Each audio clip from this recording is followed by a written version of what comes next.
Boom. Ladies and gentlemen, we are live. We are live. We are live again. We are back at it. We got another live stream. It's Hump Day, Wednesday. You put it in the books. We are the Wrasslin for Life Network. We're back for another live stream, live watch along, live watch party. Call it what you will. We got AEW Dynamite tonight, 2+ hours. We got a steel cage street fight, circus freaks and fireworks and all that fun stuff. But we're going to take you through it, me and that pretty face over there. And folks, strap in, strap on, grab your snacks, grab your feel good, and let's go.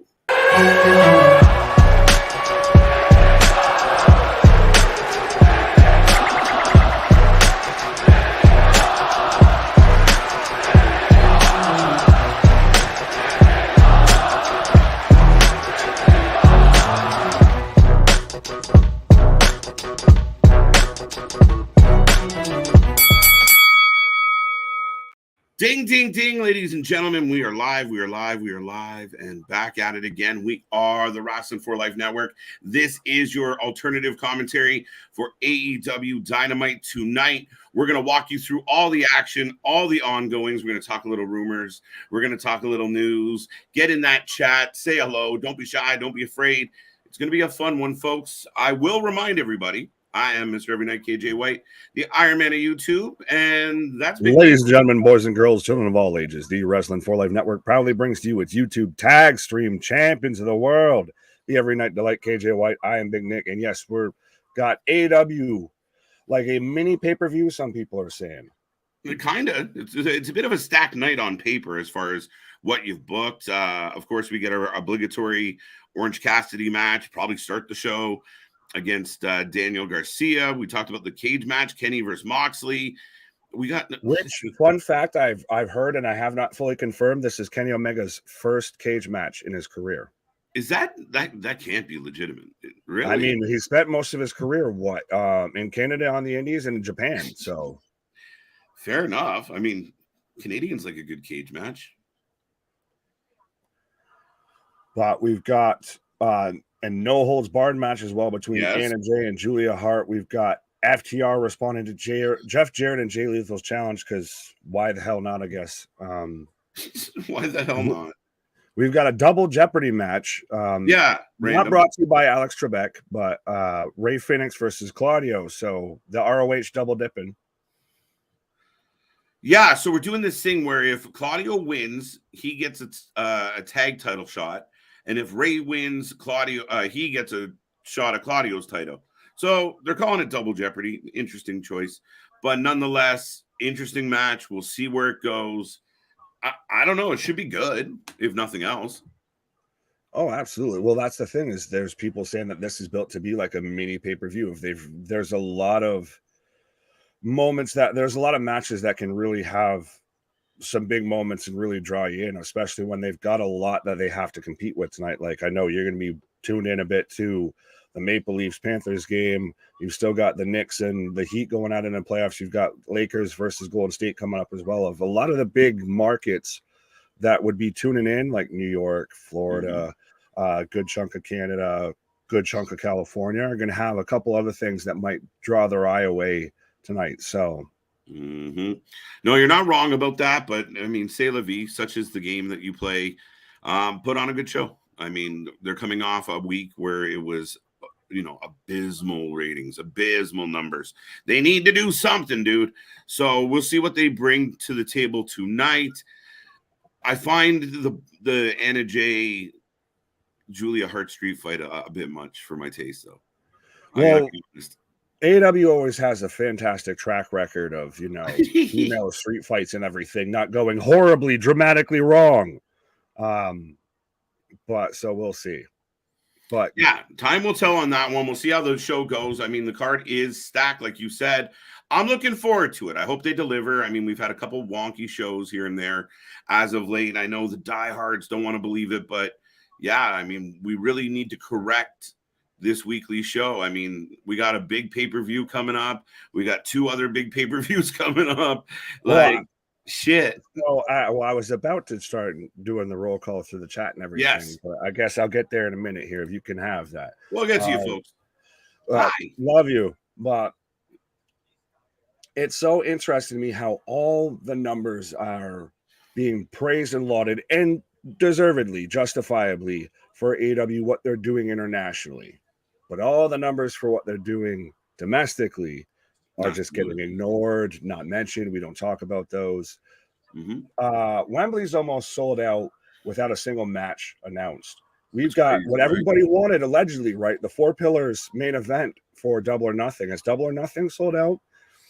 I don't think so. No. Are we having the lowest Dynamite ratings in company history? Yeah, I think we are. Are we having the lowest Rampage ratings in company history? I think so as well. Yeah. So at times becomes a little bit of look over here, but don't pay attention to what the other hand's doing over here. A little bit. And I mean, I think it goes to show that once the nostalgia of something wears off, not the nostalgia, sorry, the newness of something wears off, you have to deliver. And I think that's what's kind of happened with some of the American markets is they've seen it a bunch. They've been in Florida a ton. They've been in Chicago a ton.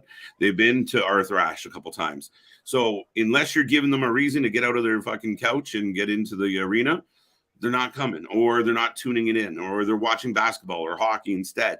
If the show was so compelling, people would put other things on the back burner for the show, not the other way.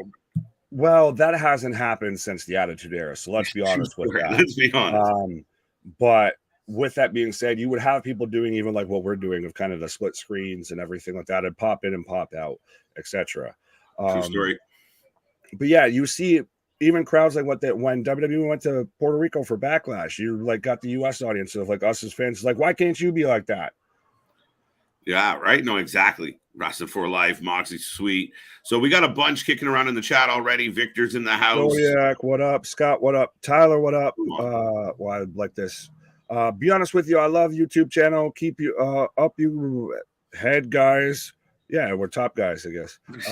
Do you need an extra co-host? Let me know. Well, send an audition to the Treeouts. We'll come to the Treeouts.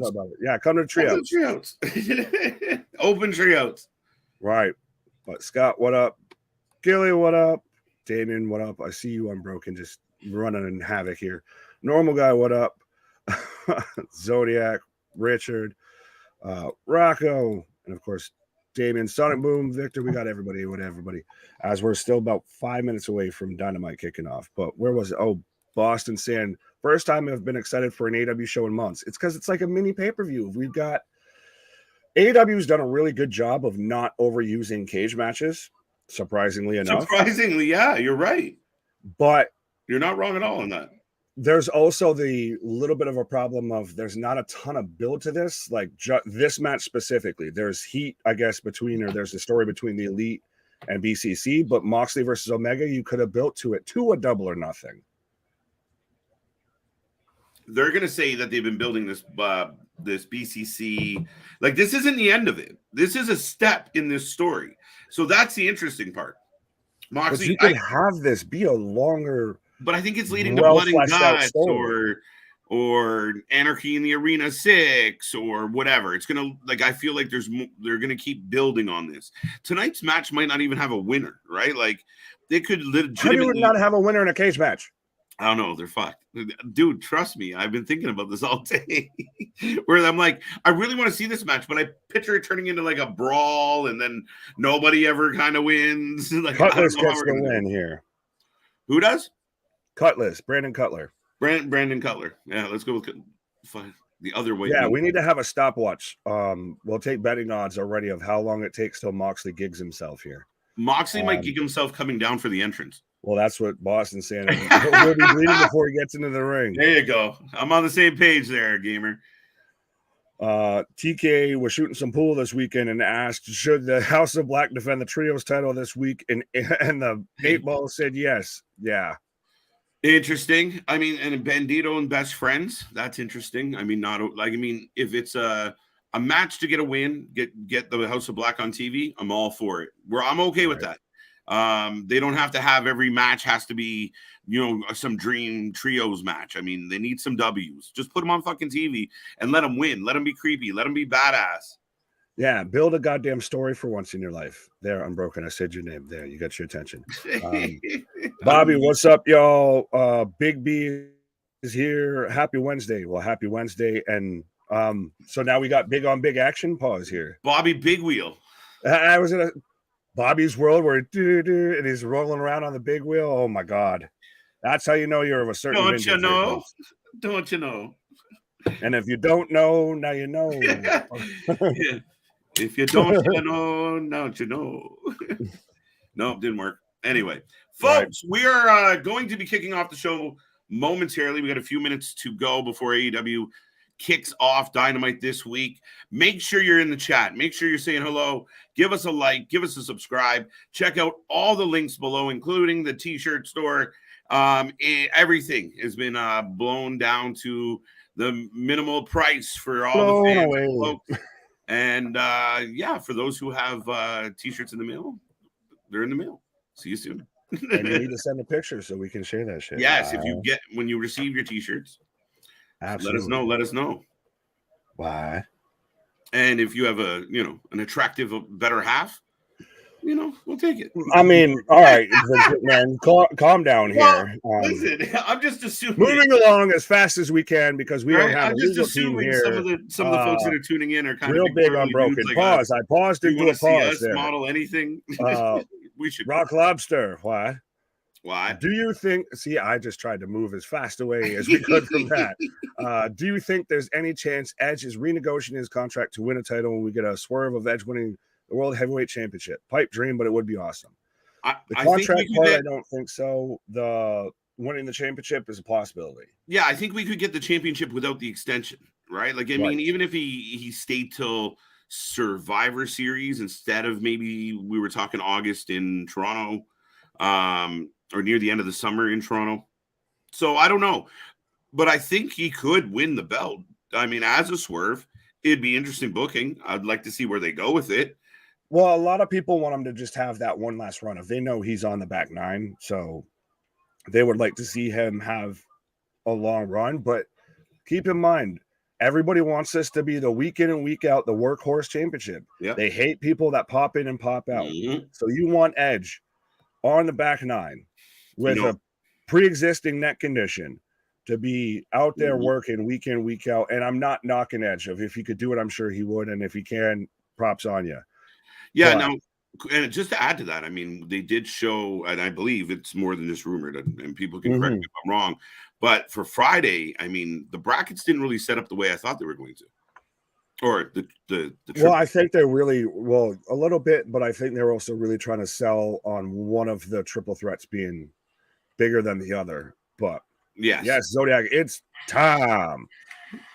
It's not Mark Henry at your time for your main event, but my shit kicked in, scared the hell out of me.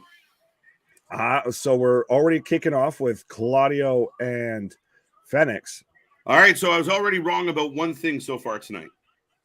We did not open the show. Yes, we didn't open the store today. Ding, ding. The store is open and everything's on sale. We did not start with OC tonight. Top of the 9 o'clock hour? Yeah, probably. You gotta get, Oh, shit.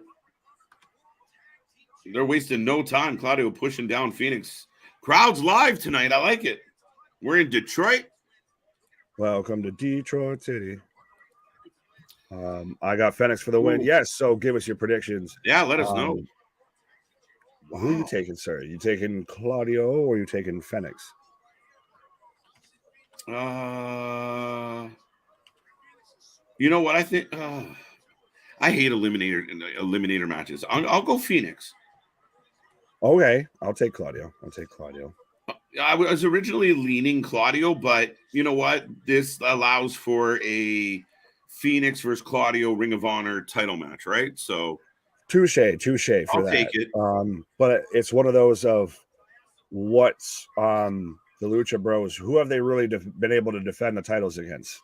That's the thing. Like, you have champions that sit on the shelf, right? Like, we can't, like, instead of having Orange Cassidy. No, they don't sit on the shelf. They just get thrown into triple threat matches and this and that. Singles and matches. Everything else, right? Right. So, I mean, that's where I got beef, right? Like, instead of Orange Cassidy every week, why not every second week? And then on the off weeks, we can slip in a FTR, Woo! Like something. Like you have talent that you're not using, and that's one of my complaints. Well, I don't know how to get them on TV, bro. Get them on there. And I still don't like all this Ring of Honor Dynamite crossover, just being picky. Fair enough. But I think it was Boston asked earlier, what are the triple threats for SmackDown? So we've got AJ, Edge, and Rey Mysterio, which that's a already banger. Everybody's losing their gourd about that. That's like 3 Hall of Fame careers in the ring at the same time, right? That's a pay-per-view match right there. That is a pay-per-view match. Yeah, thank you. And then we've got Austin Theory, Bobby Lashley, and Sheamus, which I think will be pretty much the top guys for the U.S. title division going forward. Yeah. That is what it does. Yeah, head scissors. Tope! Now I had the double down. Is on their fucking toes, buddy.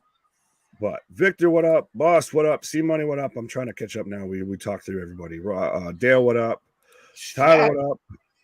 Broken still there. Why? Folks at home, let me know, because you guys listen to the show louder than we do, just because we're trying to do this. Is the crowd as loud as I perceive it right now? Like, they seem unglued. I'm very much. Are we in Puerto Rico? Well, I don't know, because that's the thing, though, is because they show the shots and I don't see a lot of movement. It's a little bit like playing, the old No Mercy or WrestleMania 2000s, where you hear a good crowd noise. Nobody fucking moves. We got the pipe. People are getting held hostage here in the crowd, it seems. AEW doesn't pipe in like the WWE, bro. No, never. Not a now, never. Come on, bro. Oh, yeah. I don't know if that was on purpose clapping. Or not. Everybody else, we're eating popcorn. We're taking videos. We're taking Snapchats. Phoenix with big kick. Now they're fighting over the guardrail. I wasn't sure if that spot was a botch or went as planned. Kofi, what up? Oh, another. Oh, Hurricane Rana. Lakers 76ers in the finals. I don't hate it. It's possible. I don't think Lakers. I'm rooting against the Lakers. Boss saying the crowd is lit. Zodiac saying the crowd is lit. Right, but so someone confirm with me though if you're hearing the crowd and it's matching what you're seeing, because it might be a little sus. I feel. This is awesome. Ray Phoenix. Here's a great point from C-Money. Might be because they didn't tape Dark and Elevation for an hour before this match. Yeah. All that fluff and stuff. They didn't have to sit through 3 hours of wrestling already. As my best bud would say, Tabernac. Yeah, Tabernac. Speaking of Tabernac, Nick's going down bad. What? Why are you saying I suck? And why are you saying I'm going down bad? What? What did I ever do to you people? You people. Multiple you suck. Just all the me's suck. All the me's. Yeah. So I can see the Lakers play basketball. They're playing basketball. What? Basketball. Right. They're playing basketball. Like, I don't know, but I've got Danielson and Useless doing the WWE sideways look at the TV screen backstage. Mm-hmm. And the intuitive head nods. I was gonna say, we host a streaming show and everything. We don't even watch the show like that. These fuckers are there and watch it. What? Yeah. How? Why? Is your neck sore? I'm not watching, no cable, so you need to tell me what's going on. That's why we're here, Unbroken. Right now, Ray Phoenix, another head scissors. Absolutely. We are the voice of the voiceless to speak about somebody who might be coming back to AEW. Interesting. Against the Clout Vampire. Dude, my favorite story of the week is still Jericho fucking being bullied. It was my favorite shit. This big, tough rock and roll wrestler being bullied. Remember? Don't you know who I am? It's when you're a D-list celebrity and you think you're an A-lister. Do you know who I am? Right. No, we don't, actually. Boston saying you're ahead of us by about a whole minute. Well, I just got Claudio just turning inside out Phoenix with a clothesline for a 2 count. So I don't know if we're synced up or we're behind or ahead. I got the 2 count, just like Phoenix is rolling out, Claudio getting up to his feet. So you might be. Well, I think we're right about on time. I don't know if we're ahead or behind people, but Claudio you can have climbing out that. of the That ring. ain't what I'm mad at. Keyshawn saying, I thought Elite was going to play 3v3 with House of Black. Yeah, it was going to just be the never-ending series of 3-on-3. Well, I mean, shit. Be another best of 7 series? Yeah, maybe. Oh, Fenix getting tossed in the crowd. Claudio just chucking this man like garbage. Clean up on row C. And I would say Claudio taking a lot of big spots. He's taking 3 head scissors, a tope. Like, good start to the show. Good job, Tony. Victor out here saying Omega versus Moxley steel cage match is the main event. Finally, TK has listened to the Wrestling for Life podcast. When did we say that? No, that's not the right answer. When am I known for the right answer? That's the best shit ever. Yes, they have been for a long time, Victor. Well, I know that, but I'm saying we didn't advocate for that. Well, we advocated for better matches, better main events. Well, yeah, that's a fucking given. Get fucking Omega. Excuse my language. Get Omega. That apparent bad word was a problem. Right. Omega versus Moxley. You get Omega away from the Young Bucks, which I like. Now they're probably going to get involved in this, but I just think there's more to Omega than what we got in the AEW. Oh, 100%. If New Japan Omega is best Omega. When he's a singles competitor, even when he was the belt collector in AEW, and the Bucks kind of just fucked off for a minute. That was one of the better moments that he's had in AEW. Now, I agree that this is a good main event, and I'm glad that they're actually putting it as the main event and putting it as a focus. But to me, I would have liked story a bit more between the two of all this stuff that we've heard from the dirt sheets and from Meltzer, and this person tweeted out this quote from so-and-so, and this one posted this, picture from here about how like Omega's saying Moxley's the MVP of AEW, or about Moxley saying how the Elite versus the BCC is the apex of professional wrestling. Okay, that's a lot. You lost me there. But I make a very strong argument that Moxley has been the MVP of this company. He showed up and showed out, whether you love him, hate him, or anything in between. Like, I'm so tired of hearing wild things. But he was in that main event spot, night in and night out, when Omega was sitting at home, when the Bucks were sitting at home, when Punk was sitting at home. So I do see some validity there. The gall to say, like, the Young Bucks don't do anything in AEW.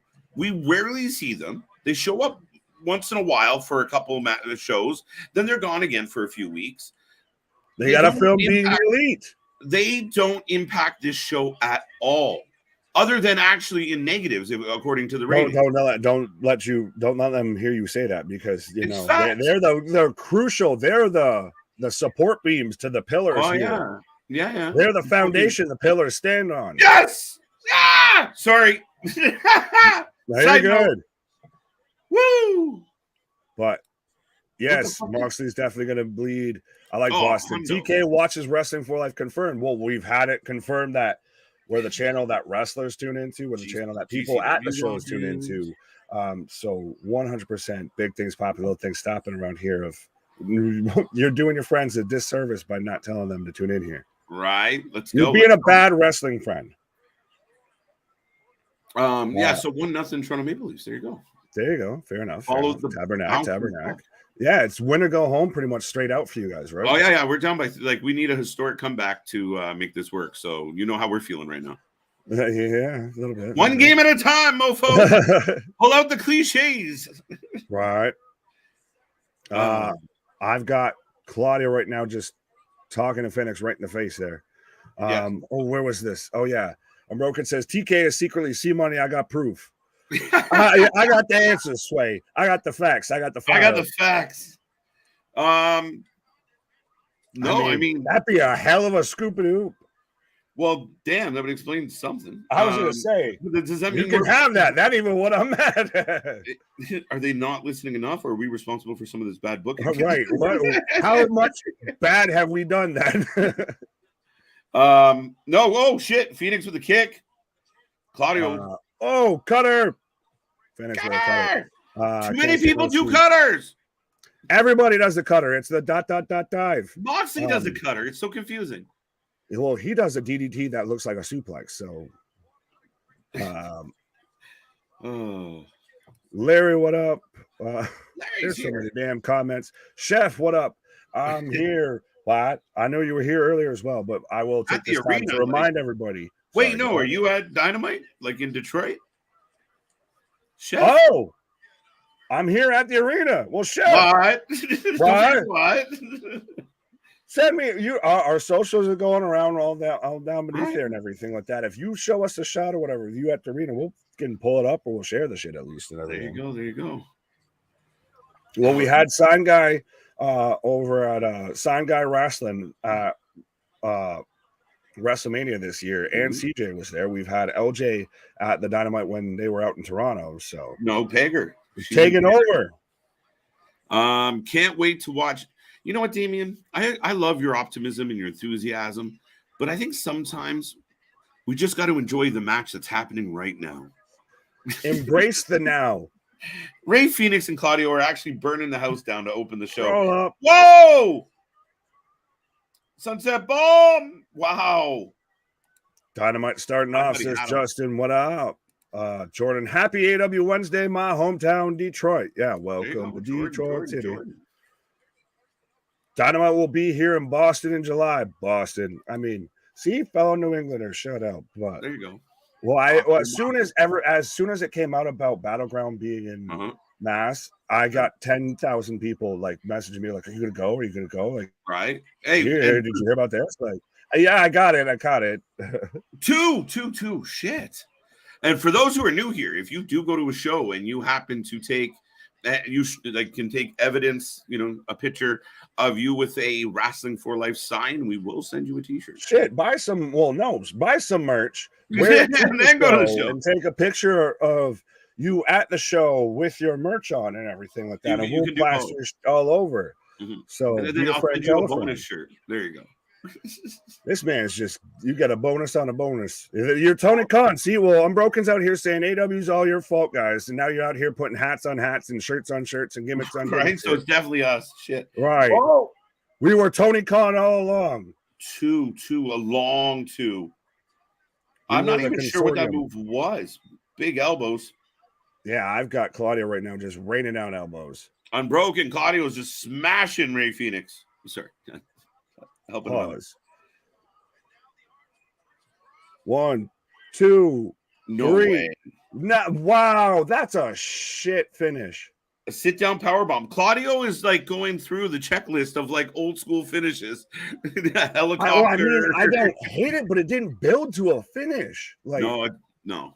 That just came out of nowhere. You have this man hitting Hurricane Ranas. You got that right though. Backslid into that W. So yeah, Yuta and Claudio are going to challenge, or Brian and Yuta are going to challenge for Brian and Yuta. They're the only ones without a championship. You'll have BCC with all the gold. If Brian was going to go down to Ring of Honor, would you not instantly put him in a title shot, not a tag title? If Danielson went down to Ring of Honor, he runs roughshod and he's the champion like Roman Reigns. So when do you take the fucking title off him? Yeah, I don't want to see a tag champion Danielson. All right, Claudio. Hey, Miro! He's alive. The prodigal son. The Redeemer has returned. Miro backstage. Walking into Tony Khan's locker room. Let's go. The Redeemer. You can redeem these nuts, and you can redeem yourself by hitting that like, share, and subscribe button. What? That's the transition of transitions. Wow. Exactly. Well, I've got MJF right now. Speaking of transitions of transitions, Miro just showed up on Dynamite. I never thought that would happen. He's just going in to put in his 2 weeks. He's like, well, this man keeps ghosting me, so I'm gonna show up, motherfucker. Show up. Oh, we've got MJF right now rolling through the 4 pillars, but good googly moogly, Miro's back. Well, we saw his wife at Puerto Rico and Backlash there in the crowd, And it's so funny. This man even sat there and still sold it on Twitter of, don't you know she's with Bobby Lashley now? That was the funniest shit ever. I saw some people like jokingly, like, I knew it was a shoot. Mm-hmm. I'm instantly this Dynamite's gotten better because we've got Miro back involved, hopefully, allegedly, supposedly. Are you surprised though a big name like Miro is in the mix, and that like is that a very subdued way to bring Miro back into the fold? You know why I like it, and I don't want to fully talk over MJF right now. The King. I feel almost disrespectful because I don't have the scarf on, but I like it because it's actually subdued. Because that's one thing AEW doesn't do is things that are subdued, things that are you have to pay attention, little Easter eggs, little things that you pay attention to. Subtlety is lacking in Tony Khan's vernacular. That's why I like it. Okay. I'm not like, oh, fuck. This man befuddled. Yeah, no, like, I'm not like, yeah, like it doesn't suck because you still got the pop because we're like, holy shit, it's Miro. But you always kind of think the big names are going to come out, like their music's going to hit and the place is going to come unglued, right? But I like that, though, because it's something that you literally, if you flipped away, you didn't know it, and now Twitter's blowing up. Yeah, fair enough. Now. And now you're going to that's how you get somebody to click over, to click away. Because I'm sitting there, I'm flipping through Twitter, and Miro's back. Oh, my God, I guess I got to tune into Dynamite tonight now to see what he's going to do. Right. I agree with Boss. I didn't love the finish. Again, no build to it. It just comes out of left field. It's almost like they're not given a set. They don't know when the finish is, and all of a sudden Aubrey leans in and goes, Tony says, wrap it, and it's like, move, done. No, go. She goes, nay. Tell me I'm wrong. I heard she had a good time at the Derby yesterday.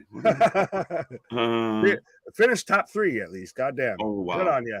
Want to know, Ray didn't have a chance. Most of the chat is 0-1 now. Yeah, everybody, you can have that. But the AEW title is so damn gorgeous. We'll go see our clip, that short that we put out. This man. About us talking about world titles, and then come back and revisit this. Because I think, Boston, you were part of what triggered that whole fucking tangent there. No, I don't think he's putting in his 2 weeks. I'm shocked. I thought we'd never see Miro. What's next, Andrade? Miro and Andrade as the tag team? Down. Absolutely. Or we get another faction. Give them Roosh. Bring Roosh back. Yeah. That makes that original faction better. Mm-hmm. Well, I think we both got to do this, but apparently I get a pass here from the audience on being able to do it. I don't know. Nick, you're excused. Talk over him. Don't encourage him. Right. I do it enough. Like, I don't need a pass here. And I don't even know why you're throwing that heat at me. Just pray he doesn't roll a 6 and land back in Tony Khan's dungeon. Yeah, no kidding. Fuck. The Dungeon Master. 1-0 Leafs. I got it on, Dale. That's amazing. I'm pumped. So you can celebrate with one KJ to another KJ. But I'm here with you guys. We appreciate it. We appreciate it. We really do. Absolutely. We appreciate anybody and everybody that tunes in. Yeah. I'll go watch the short BRB. Yeah, you better, goddammit. All y'all. All 3 of y'all. We are live. Last night. He's seen the short. Well, yeah, but no. We're out here for a hot minute, so right. We gotta condense it. We gotta condense some things. Fair enough. Jordan out here. AEW. Slow your roll here. We've had one good thing happen so far tonight, and we're about a half hour in. Slow your roll. It was a good match. It was a really, really, really good match, but a little bit of a flat finish. No biggie. And now we move on. I mean, right after a good match, we get a Miro surprise, and then we get a little MJF package. So we're off to a wonderful start here. Well, absolutely. Well, and now we're getting a video buildup of at least they're trying to give us some buildup here for, and I'm not saying they haven't had a story, but for it to be Moxley versus Omega. It's hard to tell if they hired WWE production staff because all of a sudden we're getting package. Oh no, there is ex WWE guys. Yeah, that's what I mean. It's hard to tell. By the way, did you hear fucking Meltzer go on about them signing Will? I can't remember his last name. Will Yeah, Wheaton? Will Wheaton. Yeah, what? Is it Will Wheaton? No, that's an actor. Yeah, Meltzer's all salty spittoon about that. But yeah, they have plenty of ex WWE production staff back there now. Mm-hmm. I don't know what I have to do to get the actual boycott of Dave Meltzer rolling. I don't know if anyone's got suggestions. I really, really want to run that up the flagpole. I really do. Right. Well, Boston, yeah, I was here. I'll watch later. Yeah. Whereas I let Steph know that the restraining order is still out. FTR in the house. Yeah, we got top guys in the house. Boston actually started that whole scenario. Justin saying, what a dynamite tonight. Yeah. So far, it's been fantastic. Follow it up with top guys right away, so the crowd's still happy. We're still happy. So far, it's well, what in the name of Mountain Dew Pitch Black was that, though? When they walked into the ring, it was all like the green and purple neon. Yeah. Let the Bray Wyatt. I was waiting for Bray to show up. Yeah, let the Bray Wyatt rumor start. Oh my God. Bray and Howdy. Now that we just said that, folks, now you know who tunes into us, because if anybody puts some shit out saying about Bray Wyatt going to AEW, you know they fucking watch us. Because, yeah, I'm the only one saying that dumb shit. Oh, we are right now. Interrupted right away by Double J. Fuck my life. And you know what's funny, though, is because I've seen it floating around, and I know we were fans of her. Where's Serena Deeb? Oh, that's right. She's supposed to be an agent and everything and work backstage. So she keeps her ass backstage on like Jeff Jarrett, on like Madison Rain. Yeah. I am so sick of these four human beings as a group. And anybody out there, and I know there's one guy that will pat it and, oh, it's pretty good. It's pretty good. But no, like, I'm so over this faction on such a high level. This is now go away heat. I'm just, every time I see in Satnam there, I just think, everyone come to the greatest show. Fucking oddities with fucking Kurgan. Jeff Jarrett, I can't see past Jarrett Gold and fucking Global Force Wrestling and Dixie Carter. Like, this is literally just a fucking TNA 2007 invasion. The only thing missing is Dixie Carter and Vince Russo. And they're fighting over Mark Briscoe. It's the dumbest shit. Poor Mark Briscoe. No, we have custody. You have visitation rights every Monday. We're going to get a Mark Briscoe in a pole match. Why? When did Mark Briscoe become like the abandoned child of AEW? Granted, I'll never complain about CM Punk, but shouldn't he easily be clearly with FTR? Sorry, I get distracted by Mark. Mark Briscoe in the house. And yeah, this whole storyline for me was a complete departure of what they could have done with Mark Briscoe as a solo performer. Why does he not have Ring of Honor gold? Why is he not the TV champion or the world champion in Ring of Honor? Why does he not have a TNT? Why is he not something more than fucking around as the pretty girl between the rest of this group? Yeah, it's why is Mark Briscoe the belle of the ball between Briscoe, FTR and Impact? Mark Briscoe is going to be the special guest referee for the title match.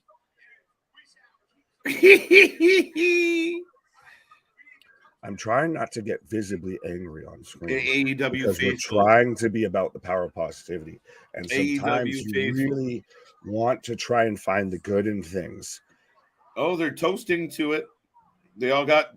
Hey, I remember when MVP did that to Brock Lesnar. Spin his face and the fight is on.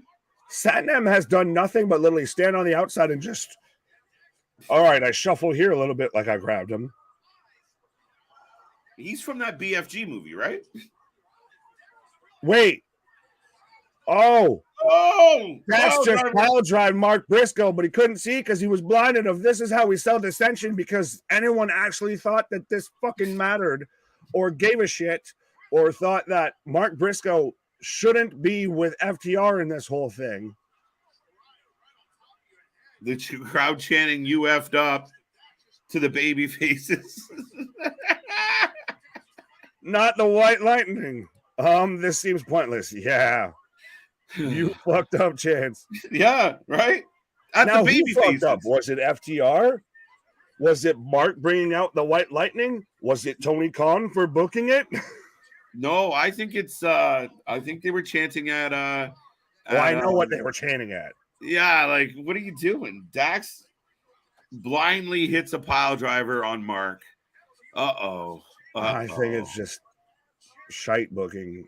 Because what's going to happen is Mark's going to side with FTR at the end of all this, right? As he should have, as this shouldn't be discussed. It shouldn't be a story. Exactly. That's the problem. So, for the people out there that like to, do this, Marcus Bullet Club to the baby. I want that opinion. I want to see what people have to say about this kind of segment and how this is good in comparison. That's what I want to know, because we try and shoot from the hip and be honest here and unbiased. And this is not good booking for FTR. It's not good booking for Mark. What the hell are we doing with Jarrett? Help me out. Right. Well, again, like we pointed out with Monday Night Raw, first half hour so far going on the show when we've had one match. And now we got Jericho. Now the Collision King, Chris Jericho. The AEW sympathizers will get on their podcast and say things like, well, WWE went, 27 minutes, 37 minutes without a match. All right, okay, we got one match, a banger of a match, and the time's clicking away here. So now we call them both bad. That's the thing. People will tune in tonight and just say, oh, well, you like AEW, or people will tune into WWE show and be like, oh, well, you guys are AEW marks. It's no, we call a fucking spade a spade. C Money pointing out, too bad the pile driver's just a transition move now. Yeah, it's one thing that I missed of, when you hit something like that and it was a devastating move. If I've got Roddy, So Chris Jericho. Fresh meat. Roddy dealing with Chris Jericho right now. Well, Chris Jericho has a court order. How 90s WWE to stay 75 feet away from any AW show. Please help us, God, make it happen. So Roddy's going to fight Jericho, and Jericho's probably going to go over Roddy. Welcome back.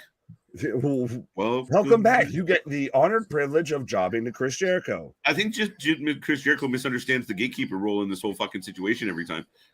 Right. He's like, they have to go through my gate, so I beat them first, dude. They can't lose to other people till they lose to me. Right. I mean, you put Ricky over, kind of. What happened to Action Andretti? The one guy he actually put over. But he didn't put him over because, he let him But win. initially, everybody was like, oh my God, he finally did it. That's why the champagne was popping, the babies were thrown in the air, all of that. The Jericho fans, mostly Jericho, will tell you that, oh yeah, look, I put that kid over. Yeah, but then you beat the shit out of him, set him on fire, and he never got to come up. That's where you got your whole I'm a wizard. You put him over all the way to AEW Dark, which has gotten canceled. He's doing filler spots on Ring of Honor. He's filling in for Dante Martin. Yeah, he's the semi-flight or the mid-flight instead of top flight. Right? Oh, scuffle. Get serious, TK. Tons of you have. Why, when I look at Excalibur, does it look like I'm watching Space Ghost from Coast to Coast here? Right. Listen, I know it's. Oh, we got an update on Miro update. Sorry. It's okay. Just keep going. Keep going. Miro's in the room. What are we doing? Rosa! Oh, everybody's coming back tonight. Yo, Tony bringing out the big guns, eh? Well, he's bringing them out of just like, he's flashing that thing on him. Like, just reminding you of, hey, Vince, I got that Miro on me. I got that Thunder Rosa on me. I got that thing.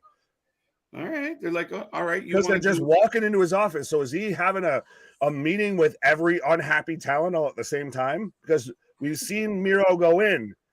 It's like Willy Wonka's Chocolate Factory.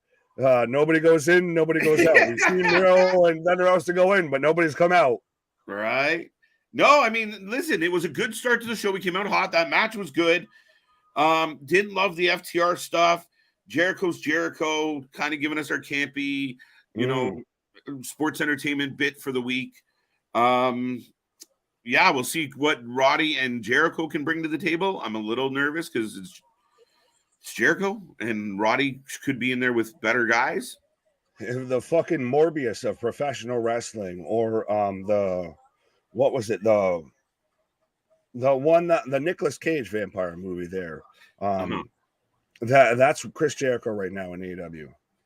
I love this comment. You guys are bitching about this, but we still don't know why Brock attacked Cody. The whole story about he's mad because of the match was first is BS. Nobody paying attention. It's buying it. Well, listen, we're buying it in the sense of I don't really care, and that's where I find it funny because people, the sympathizers, will continually bring up, well, we don't have a story, so everything that happens is stupid. If you guys watch what happened at Backlash, fuck, even a guy like Jim Cornette was complimentary of Backlash. So they got to be doing something right somewhere. Now, you guys want to talk about stories. I mean, I agree. That one came out of left field. I think Nick's answer might be similar to mine in the sense of Brock does whatever Brock wants. Well, a bit of that, but also at the same time, Cody broke Brock Lesnar's 7-year streak of never losing. Well, they're saying prior to that, there was no reason for Brock to even want to beat up Cody. Well, the guy was getting a bunch of shinies. Brock. So if it's that case, I thought we were talking about the Brock attack on Monday Night Raw, which to me that is the scariest Brock Lesnar I think I've seen. Yeah. But to me, people still shout on it. People just want to shit on nice things. Now, that being said, just can't be happy. Let's call spades spades. That is right. That was a little bit of a fickle reason to get to the point, but you needed to get to a point. Brock being pissed off, we've seen lesser reasons for it to happen. I don't know why everybody's so fucking hung up on this. And the story's been good. The match at Backlash was good. The beating Cody got on Raw was good. So we can let it go. Here's an example, though. Going on the other side, Nick. Why the fuck is Julia Hart and Anna Jay in a fucking street fight tonight? Good question. Right? The same shit with this FTR Mark Briscoe shit. Why the fuck did Mark Briscoe all of a sudden start hanging out with Double J and Jay Lethal? Oh, Jay Lethal and him go way back. It's long-term. Fuck off. It's the same fickle shit. We just need to get from point A to point B, guys. As I'm getting a video package for Sammy, as Justin said, oh, we just need to get off of WWE's, pickle, like MJF there. No. We sat there and if you actually tuned into when we were here for Raw and everything, we literally were calling out how the first half an hour was slow. I don't hate where we're at now with Brock versus Cody. Yeah. But it does go back a bit of Brock Lesnar is a bit of an outlier of it's been floating around as pretty much commonplace at this time of shooter kayfabe. Brock Lesnar does what Brock Lesnar wants to do. I'd like to see somebody tell Brock, no, this is what you're going to do. Okay. I like it. Like, I like this comment here from Justin. Welcome, by the way. Getting goosebumps on this. The same Justin, yeah. Taking me back to good old days of wrestling. This has been all right. I mean, like I said, I didn't love the FTR segment because I really don't think I want to see if it was different players, I could get it, but yeah, maybe. The whole Briscoe thing with Double J doesn't make sense at all. Now with if that was so here, I'll switch it on you. If that was, say, the Gun Club and the Acclaimed, and we just fucked off with this Jeff Jarrett and all of that shit and everything. And say if Mark Briscoe was already teamed up with FTR or whatever, we've got, Daddy Ass there. We've got a couple players in there, and we've got some baby faces, some heels. And then Dax, he's blinded. He ends up pile driving Billy Gunn. That I could see that works with where does then the Acclaim stand of, which side or who they're cool with or whatever versus this. Oh, we've got TK with an announcement. Yeah, they slipped an announcement in. I saw it on Twitter earlier today. I didn't. I just kind of chuckled. Here he comes. Oh, well, I want to see if this is actually the number and everything. If you're talking about what I think you're talking about.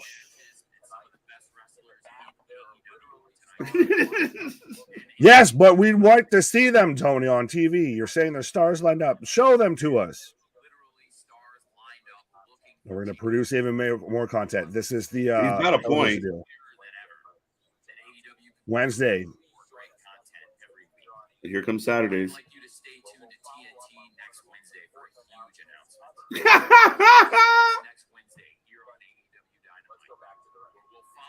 So he's going to announce the new TV deal, and then he's going to announce Collision next Wednesday. Okay, there's so much to unpackage with all that. That was amazing. That was an announcement. He just gave us an announcement about a big announcement. Yes! It's my favorite shit ever. Getting hat on a hat on a hat on a hat. Oh, that was what, again, though. He's putting on a suit. He's talking a little calmer. I'll give him some credit. Slow down. They probably recorded it. Here comes OC. But, yeah, Tony's been getting better with his public speaking. I will give him quit doing there. It live. Just give him time. Let it record Did it. he just do an announcement? Slow down. Did he just do an announcement that he has? It's an announcement-ception of we had announcement tennis of WWE did it, or AEW did an announcement, WWE does an announcement. This AEW does an announcement. Now we've got an announcement for an announcement. At least he didn't announce that he was going to do an announcement for an announcement today. Yeah, no, I mean, dude, I'm actually getting happy. Dynamite's putting on a crazy good card. The battle is, they book Wembley. They're I cannot believe they're creeping towards, 60 plus thousand.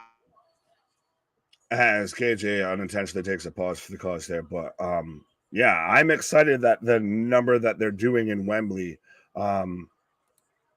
is super high.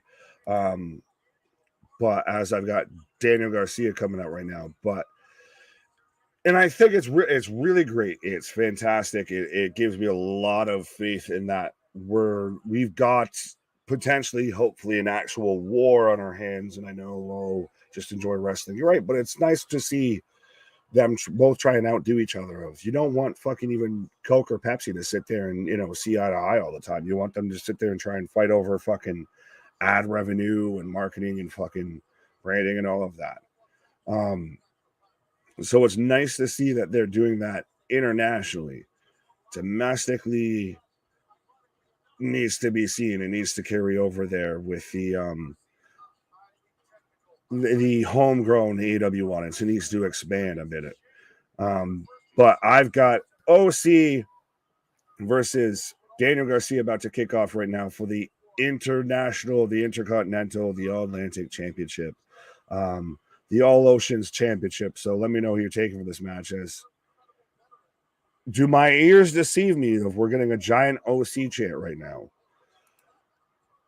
Heather, what up? I'm good. I'm off tomorrow after working 6 days. Shout out. Well, I'm glad you're spending it with us. Here's one of the circus clowns. Go Orange, go. Well, I mean, as growing up, going to Syracuse games and everything like that, I don't mind a Go Orange chant, but what in the name of fuck is Daniel Garcia doing out here right now with his Ricky Martin dance unnecessarily as he pops Taz? Anyone but OC, anyone can win the title, I'd be happy. So, well, is OC actually over, or is it just literally of this is what they've grown to accept, of this is what AEW is known for, of he's the gatekeeper Chris Jericho thinks he is a bit. He's a bit like how when Chris Jericho went to WWE, how X-Pac was a guy to really show of, if a guy could go or not, of if you can wrestle that AEW style, is if you can have a good match with Orange Cassidy. Hashtag anyone but OC, fair enough. Well, the OC in WWE or the OC on my screen. Tony announcing he will have an announcement for announcement next week tomorrow. Yes, announcement on announcement on announcement on announcement action. Jay, what up? What do you think of Miro's return? I'm excited for it. I think, though, granted, it's a little interesting. We've seen now 2 disgruntled current / sitting on the sidelines AEW employee walking to Tony's office, but we've had none leave. And then he just shows up out of the blue in a suit making an announcement. Oh no, Tony just hacked KJ. Yes. We've been silenced, like I said. That's why we're the voice of the voiceless. Kip up from OC with his hands in his pockets. Still, of course. Zodiac, Miro back tonight. Rosa back tonight. Where the hell is Pac? Waiting at Wembley. I think that's going to be a huge pop of. I still want to see. And I know some people, oh, you're heavy AEW or you're heavy WWE. We call a spade a spade. I want to see Pac come back at Wembley, and I also want to see AEW use Davey Boy Smith. If you had Davey Boy Smith versus or involve Brian Pillman Jr. or anything like that, like get a bit of a match that's, even if it's on a goddamn pre-show, that's a tribute to Brett and Bulldog. And I know halfway cool, you got a jab at WWE, but if you do that, that's just a nice little chef's kiss, little, sugar honey iced tea on the top of the rosebud there. Oh, big crossbody elbow there from OC. It's something about the cool glasses of heroes like Terminator, Johnny Cage, Eazy-E, and Orange Cassidy. That's a fucking weird list that you just threw out there, Jordan, of Terminator, yeah, good. So the Jackinator, yeah. Johnny Cage, whoopsie. Eazy-E, what? And then Orange Cassidy, I feel like you started here and you took it like steps. You walked down the steps there. Scott, what up? I wrote a song called Voice the Voiceless. Well, Scott, you got to send it to me. Our socials are going right there. And you need to be a friend, tell a friend, tell everybody that you know, like, share, and subscribe. But yeah, send that to me. 100%. I think it was Steven Elimination Chambers out here. It might have been you, Scott. There's so many ass names, but that was trying to get us to get Matthew Reinhold here on the channel and everything, which I 100%, I'd have a little bit of a markout moment, but as I'm in picture right now, folks, I will remind you, as Scott did, very much thank you for the super chat. We do have the super chat, the super stickers. If you want to make sure that you stand out amongst the masses, you want to be the voice of the voiceless. We do have the super chat, the super stickers. And if you don't want to be, a disgusting, sweaty, net bearded Mark, be a friend, tell a friend, hit that subscribe button. Let everybody that you know, we are the Wrestling for Life Network. We're here covering anything and everything when it comes to pro wrestling. We were just here for NXT last night. We were here for Monday Night Raw. We're back at it like a jackrabbit tomorrow. KJ and Luna have it covering Impact and taking a peek at Ring of Honor. And then we're going to be back at it for Friday Night SmackDown. And actually, Rampage is going to be finally at the time it's supposed to be, allegedly, supposedly. And you never know what we're up to when it comes to a weekend. We've been here covering the Super Bowl. We've been here covering Wrestling Revolver, NWA, GCW, XPW. Christ, we've had dudes from GCW and XPW and all of that on here. We've been on Cape Clips. We've been on fucking Botchamania. So be a friend, tell a friend. You're doing your friends a disservice by not letting them know this is a place you need to be to hang out. Every night we got you covering. Damien let me know he's in picture. Same, my guys. I've got Daniel Garcia with a Mexican surfboard a bit here on OC in picture. As I'm getting a Just for Men ad of. I don't know if they're trying to talk to me about the grays in my beard here, but I think KJ might got me covered on that. But at a Just for Men ad is we're got Garcia and OC in picture. Boss, you just out here just going back to your old gimmicks here. But I'm going to just throw out the word moist just because, it's such an awkward and disgusting word to say. Heather, what's up with Saraya? Not a whole lot, I guess. Not good things. If she's stuck doing discount NWO DX gimmicky nonsense that no one cares about, but I mean, she was kind of slotted into a heel pretty quickly when it comes to AEW. Who can block me from blocking the previous comment? I don't. Larry, why do you want to know? Fair enough. But Zodiac, as I'm still in picture, they should do Collision in Korea too. What the fuck? That's in. I don't even know how to make sense of that. What? Teddy Hart or you gotta go baby DH. You gotta go baby Bulldog. I don't need Teddy Hart up there. They've been building John Moxley versus Kenny Omega since last year's Double or Nothing pay-per-view. Explain it then to me, Damien. Or are you just out here, tribal chief of the Hopium tribe, trying to explain of that, oh, well, they've been in the same company and been, they've looked at each other in the hallways since then. So that's why we're going to have this match that's built up to it. Like, give me actual storyline that's happened on TV that makes sense, that compels me, that gives me a reason outside of, don't get me wrong, I think it's going to be a fantastic match. I want to have a timer ready to see how long it goes from bell ring to when Moxley bleeds. We can take over under bets on that. But the fact that you have two of your top guys, two guys you could argue are MVPs of the company, and you're going to have that as the main event of your show, with not a lot of story that you could have used to build to that in a cage match, which you've done well at protecting. I think that there's a lot of wasted potential on the side, and that's my issue with AEW is there's a lot of wasted potential that they just let fall by the wayside.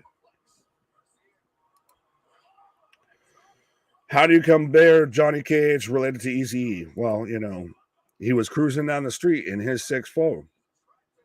Ethan Page is being misused. He is better than MJF as a wrestler and a man. Jay, I humbly and attempting to be respectfully disagree with you. Of MJF is a generational talent. Ethan Page is good, but I would take MJF every day and twice on Sunday when it comes to that argument. Guess who's back? Back again. Eminem or Dr. Dre? Now, this looks like a job for me, so everybody just follow me. There you go. There you go. Nick's going to take his turn on the pause, folks. This show is fire. I'm loving it. It's been a good show. I've been pretty happy with Dynamite tonight so far. And I know there's a lot of Orange Cassidy haters. This has been an all right match. Hopefully we don't get a whole bunch of run-ins and a whole bunch of chaos. We can just get to the finish of this match in a nice... Now, could Danny win this? I didn't see the predictions. Let me know if you had some.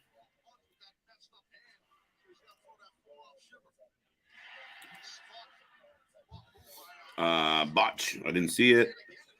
How you compare John? Yeah, that's him. Ethan Page is being misused. He's not better than MJF, but he is being misused. Fashionably late, KJ. No, I was here. I just fashionably stepped away and came back.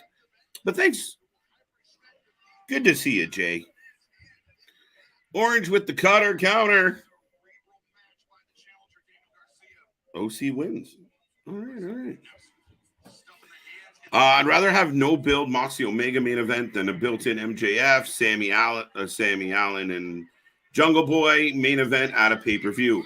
You're not wrong. And listen, this ties into the whole BCC Elite thing they've been doing for a while now. So I do see where it's coming from. I don't believe it's completely out of left field. I'm curious because usually like the steel cage match will be like the pinnacle of a storyline. I feel like this is only going to be a pit stop in this story. I think the Elite BCC story is far from over. So it will be very intriguing to see what happens. Let's go, Danny. Hell, I would side with Satan over Orange Cassidy. JV, you're not alone. You're not alone, buddy. You're not alone. There's plenty of people that feel that way as well. OC battling to try and get up, favoring that leg. And now Garcia with the soft kicks. Hassine, how are you? How are you? Welcome back. Welcome back. Good to see you again. Boss Monster. Yeah, the four-way, the build to the four-way was, me and Siri having a conversation. The build to the four-way was stupid, juvenile, and didn't make sense. I believe they have done nothing with this storyline but hurt their champion. Dominic Mysterio is now getting more cheers more boos than MJF. MJF's kind of in this tweener role where he was lightning, in a bottle. He had all that energy, all that. Oh, 2 count on the cradle. Back up, big punch. OC.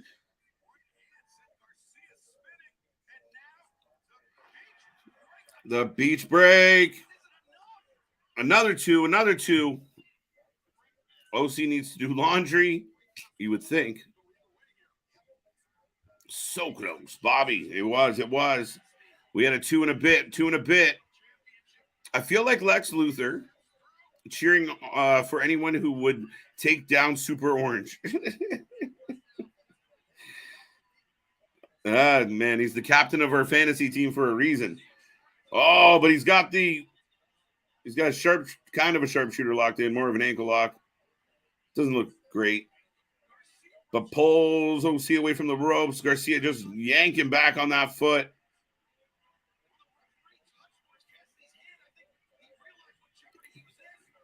Oh, Orange Cassidy gets out. Straight into a triangle.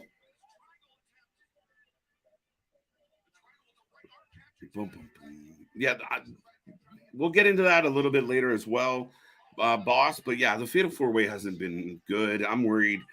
I mean, it should be it has the potential to surprise us as far as what it delivers in the ring. What a match. No way. Yeah. Oh.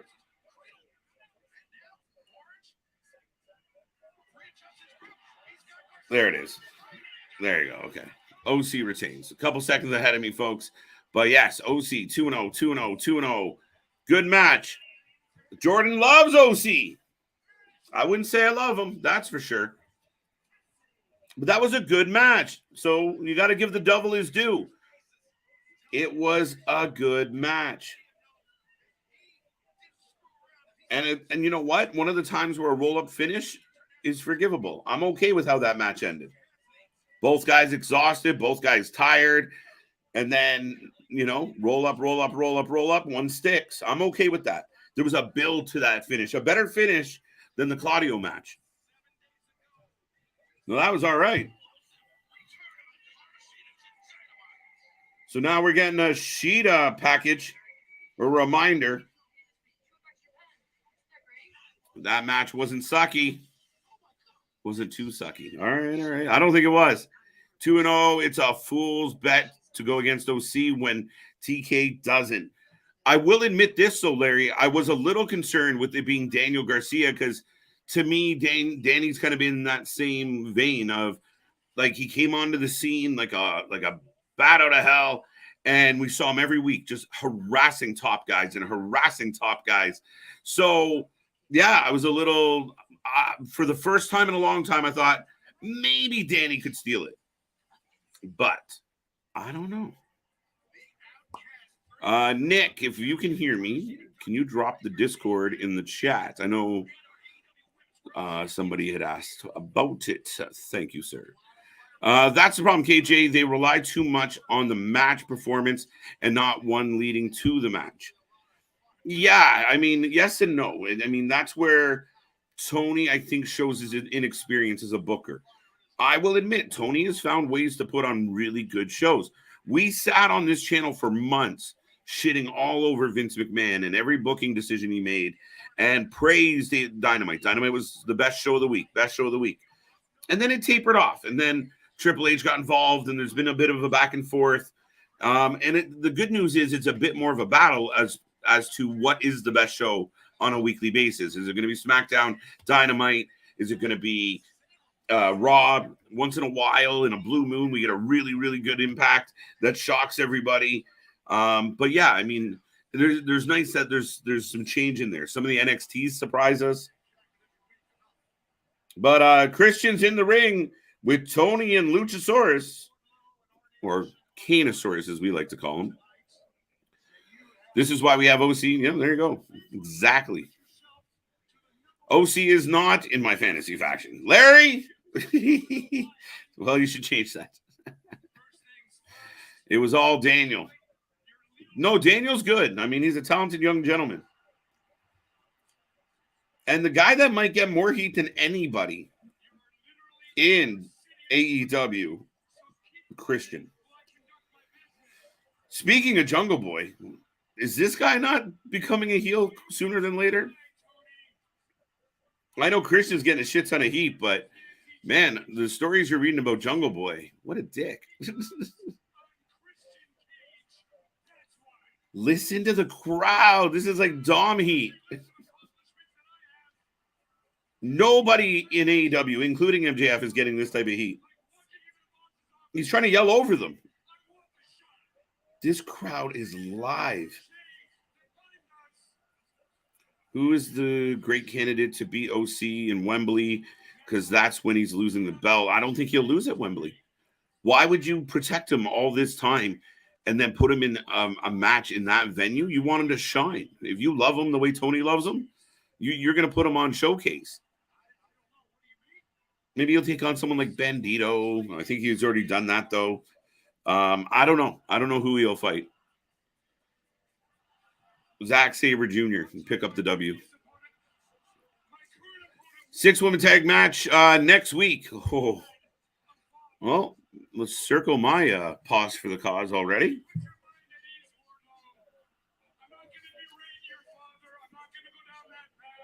How do I join the Discord, KJ? I put the link on the YouTube in my browser, but it doesn't open it. Yeah, Nick has it. And I think he's going to drop it. Sorry about that. We got to consistently update the one that's below expires. So thank you for letting me know this one has. OC would have kicked out of let me speak again. OC would kick out after getting shot and ran over by a semi-truck. He would still manage to kick out after 2 and still win the match. Yeah. I mean, could you imagine a guy like Wardlow got the love that OC got? A guy like Hobbs got the love that OC got. Miro, Andrade, Adam Page even. Where's Adam Page been? Does anyone have a report on Adam Page? By the way, speaking of MIA people.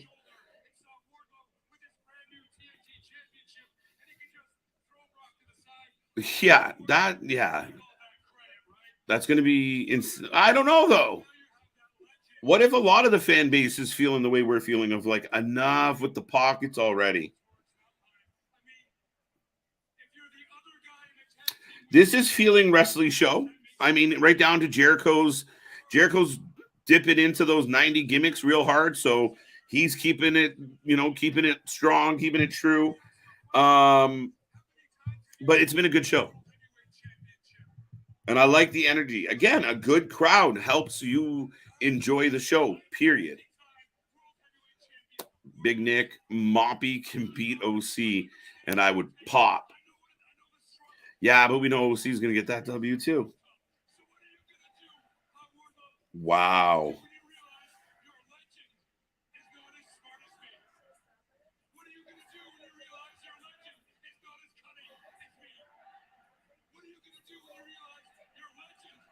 This is amazing right now, guys.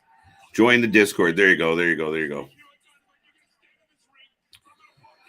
I guess the story goes that Christian has tainted the lucha, right? Kanosaurus has been tainted by Christian Cage, essentially, is why he turned on Jungle Boy and has done shit since. Wow, Christian mic drop. And Wardlow and Arn Anderson are not in the building tonight. Christian Cage just leaves. Kanosaurus is like, wait for me, bitch. Where's Kane? Is he staying? Does he have a match? Oh, no, we're going to a Derby package. So we're getting a package for all 4 pillars. Nick, I hope Pac gets beats OC. Pac has to show up. Kanosaurus is greater than Lucha Kane. Lucha Kane's good too, though. I'm in, thanks. Beautiful. The crowd is crazy hot tonight. Justin, I don't disagree at all, man. They are popping. The segment just dropped 2 points for the show. Okay, Victor, elaborate. I want to know why. From what I saw, now I didn't hear everything he said, but man, did he get a shit ton of heat while it was happening.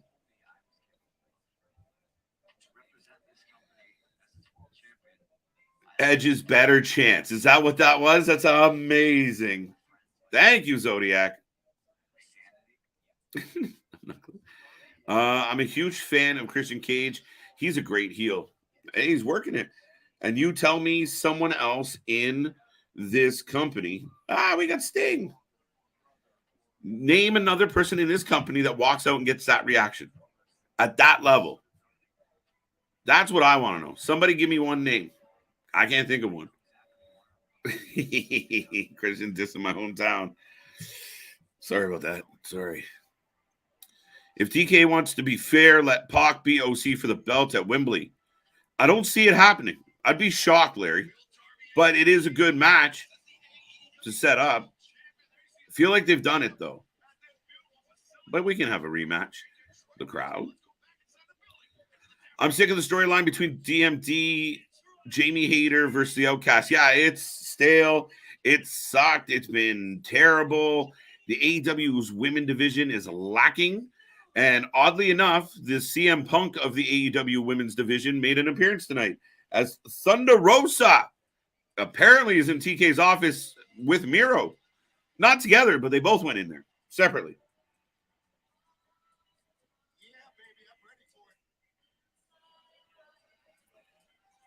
This entrance is outstanding. But people, you got to explain to me. This one has been bugging me all week. You couldn't have Anna Jay and look, you want to continue the storyline here between the two factions? Fine. But I thought he was beefing with someone else, or she. Like JAS isn't beefing with the House of Black, right? I don't think so. So why couldn't this just be a straight up match? What has happened that this should be a street fight? We starting off with a chair. Anna Jay looking great, not waiting for anything. She got a garbage can. Slides into the ring. Julia Hart with the kick. And we got a lady street fight. I will take your predictions. Julia Hart for the win. I'm going to go Julia Hart as well. Anna Jay can't win this. Right? Not bad. Julia Hart for the win. Why are they having a blood feud? Bash, I'm with you. Right? So this is where, like I said, we try and come at both shows with the same viewpoint, the same angle, the same take. And I guarantee everybody, a big chunk of the audience just dropped off. It's just the way it is. The 6 women. Oh. Hi. Speaking of not dropping off. But yeah, why is this a thing? But I'll take Anna Jay. She's already gotten, power bombed off the stage and damn near missed the fucking table. What is she wearing? Hello. Well, yeah, 100% Anna Jay is how you doing. Keep it moving. Listen, I'm a big fan of both these ladies. I'm a huge fan of the House of Black. But again, we're having this blood feud between these two women. We have a 6-woman tag next week for a rivalry that's been going on for fucking ever. And why is that not a street? Let's do a 6-lady street fight. Don't tell me. Because Tony Khan. Tony Khan. Right. Tony Khan is the ultimate trump card. Right. Unfortunately, the situation of welcome to AEW where the matches are made up and the stipulations don't matter. Anna Jay is very beautiful. Jungle Boy is very lucky man. There you go. Oh. And Julia Hart is with Lee, one of the Lees. Shorty Lee, Shorty G. No, what's it? I'm not that involved. General Lee. No, that's the card from Dukes of Hazzard. Shit. Shit. What is this? Yeah, but isn't it General? No, I don't care. I'll put it this way. I don't care. Fill me in, fact checkers. Yeah, fact checkers. If you're that involved into who's dating who, I'm just curious. I saw it today on Twitter. That's what. go touch grass. Go But touch grass. Put some eggs in your shoes. Lee Moriarty is what people are saying. See the other Lee. I thought it was the other Lee. Lee Johnson. Damien says Lee Johnson. There you go. Thank you. Well, Johnson. It could be Lee too. I don't know. Well, no, but I'm just saying.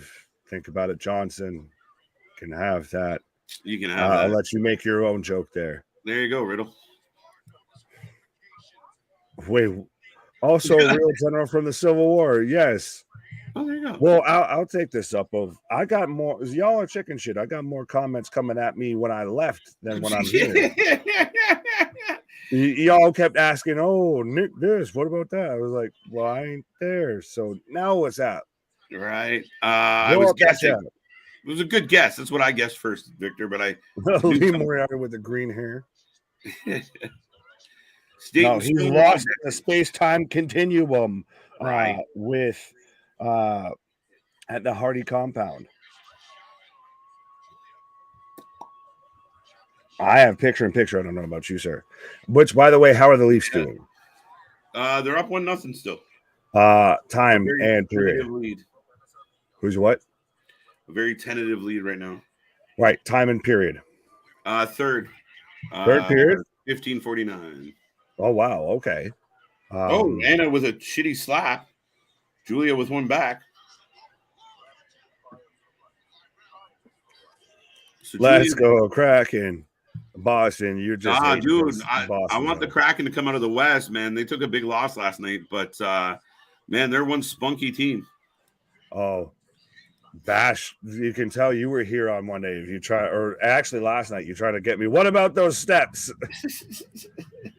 Try to get me going again with those. And Jay's going to pick them up and throw them in a second. It's just the fucking spot is what I hated. I'm not advocating for them to be sitting there with actual real steel steps and everything. But that's the thing is, like you said, if Anna Jay can sit there and huck those fuckers, I don't think she in a ring. I was being a smart. But that's still, oh my God, you wascally wabbit of pin down Ilya. Oh shit! I think at this point. Old man yells at clouds. Thank you. I've been already compared to the Jim Cornette of this fucking show, and I have a Jim Cornette now show. Yeah, yeah. So I'll sit there and just be the old man that yells at clouds. I guess here I'll be the voice of reason. I still don't understand. And we don't need to get into this because we've got a match going, but I still don't understand how Dijak gets no credit for his 350-pound ass standing on the fucking thing. And you're like, just bench press them. Yeah, because, they've never had someone do the foot on the chest gimmick or anything like that before. If I would have been more acceptable with that than what we got. Isn't it more intimidating when he puts a fucking piece of furniture on your chest and stands on it? What if it was a couch?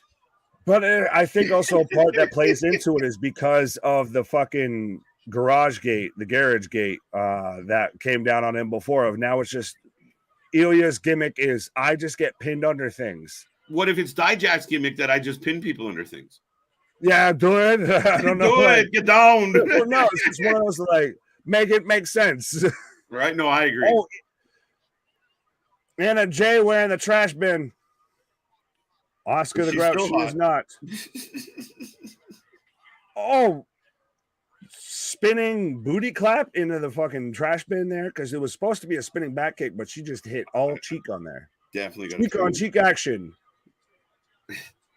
Or actually, no, shit, that was Julia Hart. I would have had that. Yeah, you had it backwards. I'm like, are you way ahead of me? Because I got Julia Hart getting kicked in a. No, I got confused because we got blonde on blonde action here. If this is like watching, Luna and Pam Anderson go at it. If it's blonde on blonde action here, I don't know who's who.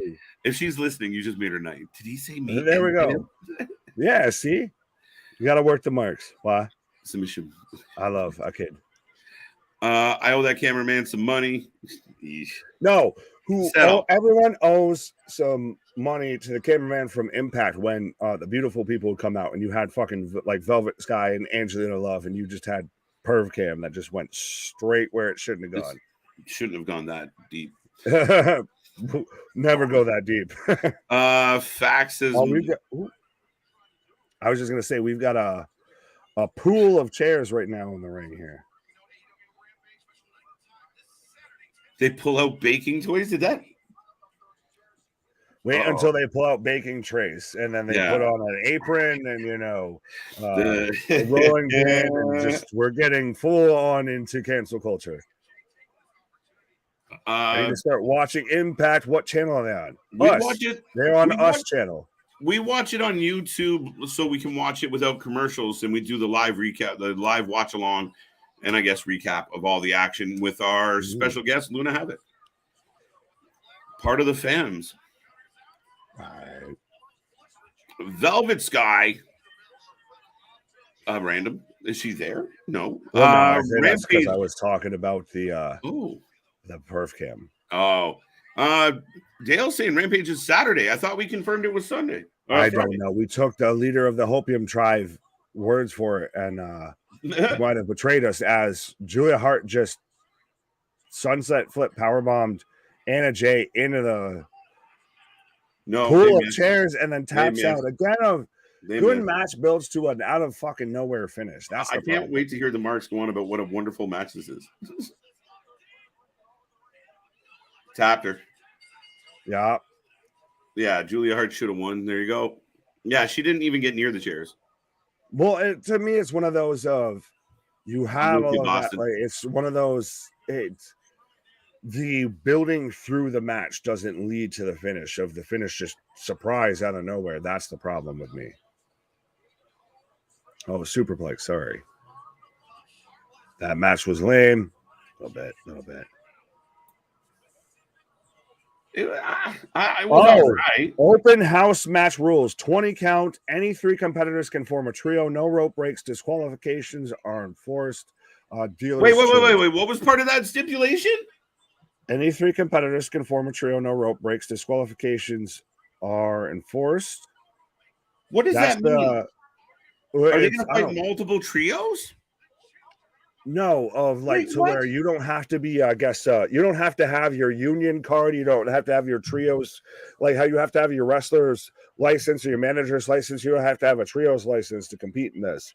What the fuck is happening? Welcome to the trios division where the rules are made up and the bucks don't matter anyways. That's the thing I kind of don't hate it because the House of Black has their own rules of always bet on the house. So you can make it a gimmick that kind of works. So what they're saying is any 3 people can get together, form a trios and challenge them. A bit. That's part of the rules. Outside of there's also a 20 count outside of the ring. Dealers are still involved, but the thing that throws me off is like dealer's choice or something like that. Of like there's a little bit extra there that I'm like, huh? So they took the time to say there's a 20 count outside the ring. Does that mean to show that when they sit there and take 2 minutes, 3 minutes plus outside the ring it's a delayed 20 count, so that gives them that extra time. House rules, let's go. House rule, House of Black rules. House of Black has to win 20 count.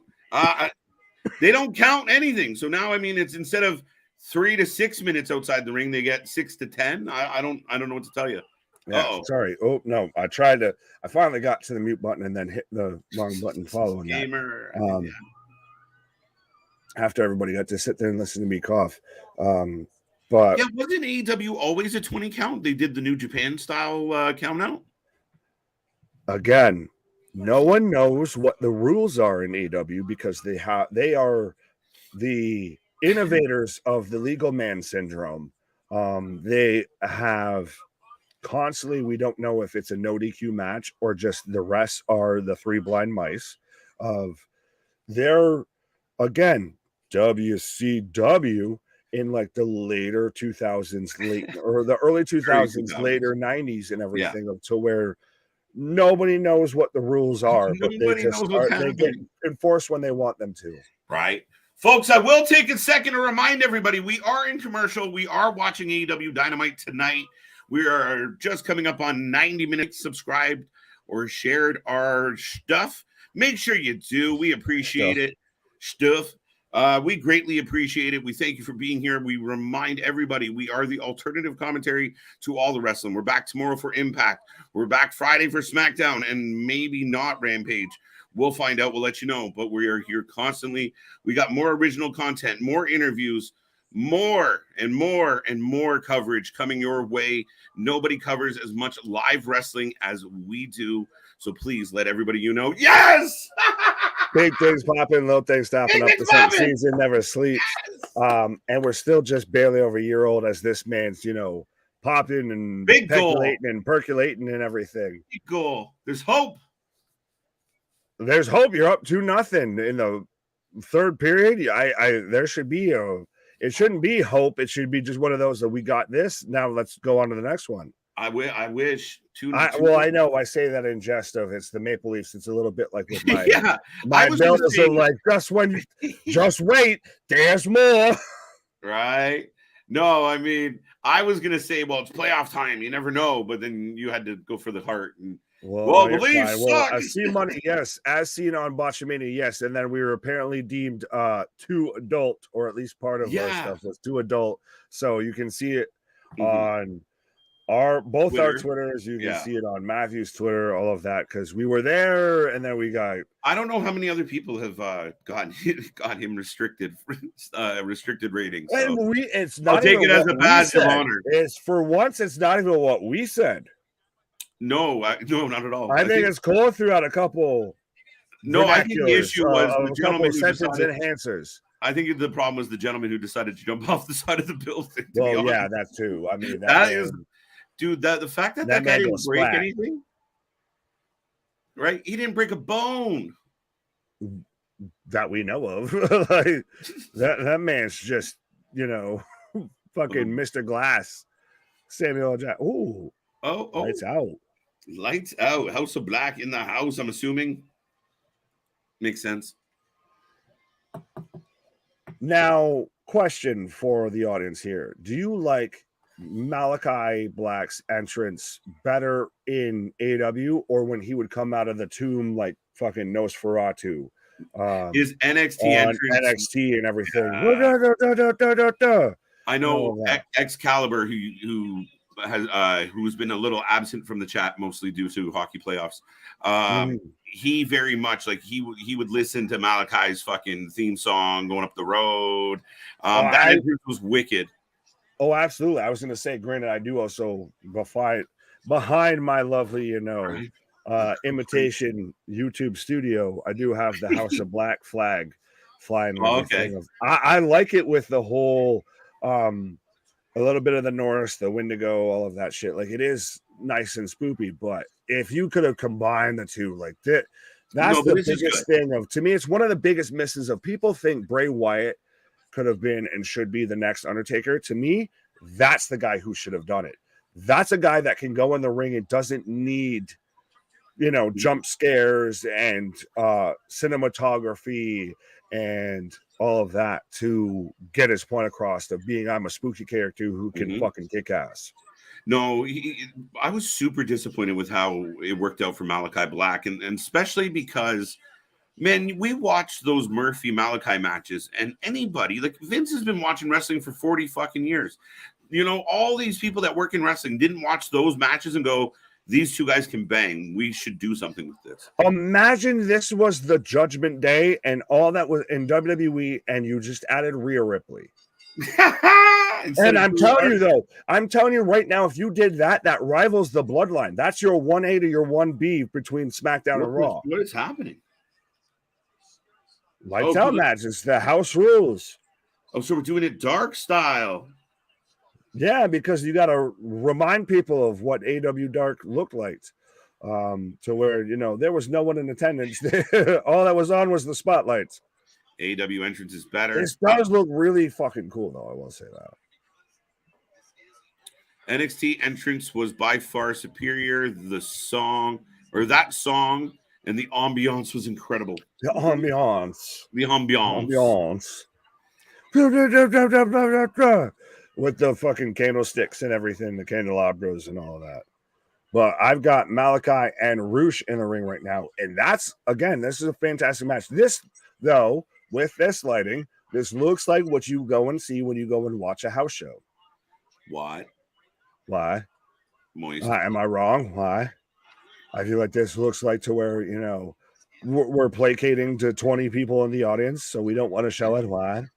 I get it's got a Hold little me bit of a spooky closer vibe. I to- don't quite hate it. Why? It's a little bit like UFC during the entrance. Why? Sorry. Oh, big kick by Black. I don't know why you said Tony Danza, but it instantly made me think, hold me closer, Tony Danza. Nick, that's Bandito, not Rush. Did I say Rush? I don't know. I try not I to. don't know. Vitamins. You can have that. Oh, they're showing yes, OC in the back. A guy who, to me, What? I really thought it's so interesting to me because this man had the independent wrestling scene, had the non-Big Two wrestling scene on fire when he was Ring of Honor World Champion, everything. Mm-hmm. And boy, has that man hit a fucking iceberg like the Titanic. He has cooled all the way off, I feel, unfortunately. Because I remember when it was a debatable topic of when WWE was trying to sign, it was as much of a coup to if WWE would have signed Bandito as it was if they signed Jay White. Yeah. I know people are going to shit on this for the lights out and da-da-da-da. I like it. I'm going on the record. I like it. I give it a thumbs up right now. It's just a better feel. Yeah, I get where you're going with that. It's just finally. But they got to do this, come back next week and do it. If you don't do it feels next week, unique, but that's the thing is, unfortunately, AEW does a lot of things that just feel unique, like a one-off type deal of there's nothing that keep doing there's it. no threads that connect point A to point B. Oh! There's a lot of really good point A's. There's not a point B, a C, and X, Y, Z. Mm-hmm. Brody King clearing house. This is a man that could definitely be competing for a heavyweight title anywhere. Right. He is a monster. You're a monster. Boston, you're a monster. Do you know the Muffin Man? Do you know the Wrestling for Life Network? But that's the channel that Impact's on, as well as it's on their YouTube, which is where we watch it. But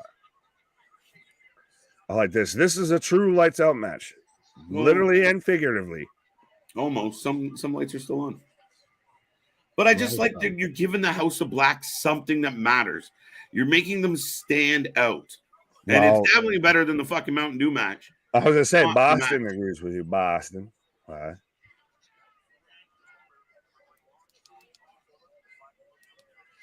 Boom, boom. 2-1.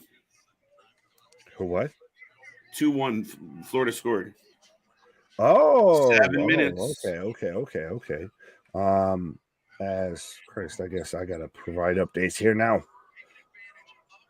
Yeah, no, we watch it on YouTube or Access Boston. You can become a subscriber to the YouTube channel as well. And you should be a subscriber to us as well. Yeah, I'm sure he is. First and foremost. Yeah, I know. I'm talking to the masses here. I love half sentences. But yeah, and like I said, we watch it a little bit later, but we watch it on YouTube, so there's no commercials. A little bit of conversation, a little more. But yeah, so far right now, Nick's up 10 on Miami, 84-74 going into the fourth quarter. I'm going to have to pull that game up. A tag for Murphy. Or no, for King. I'm in commercial.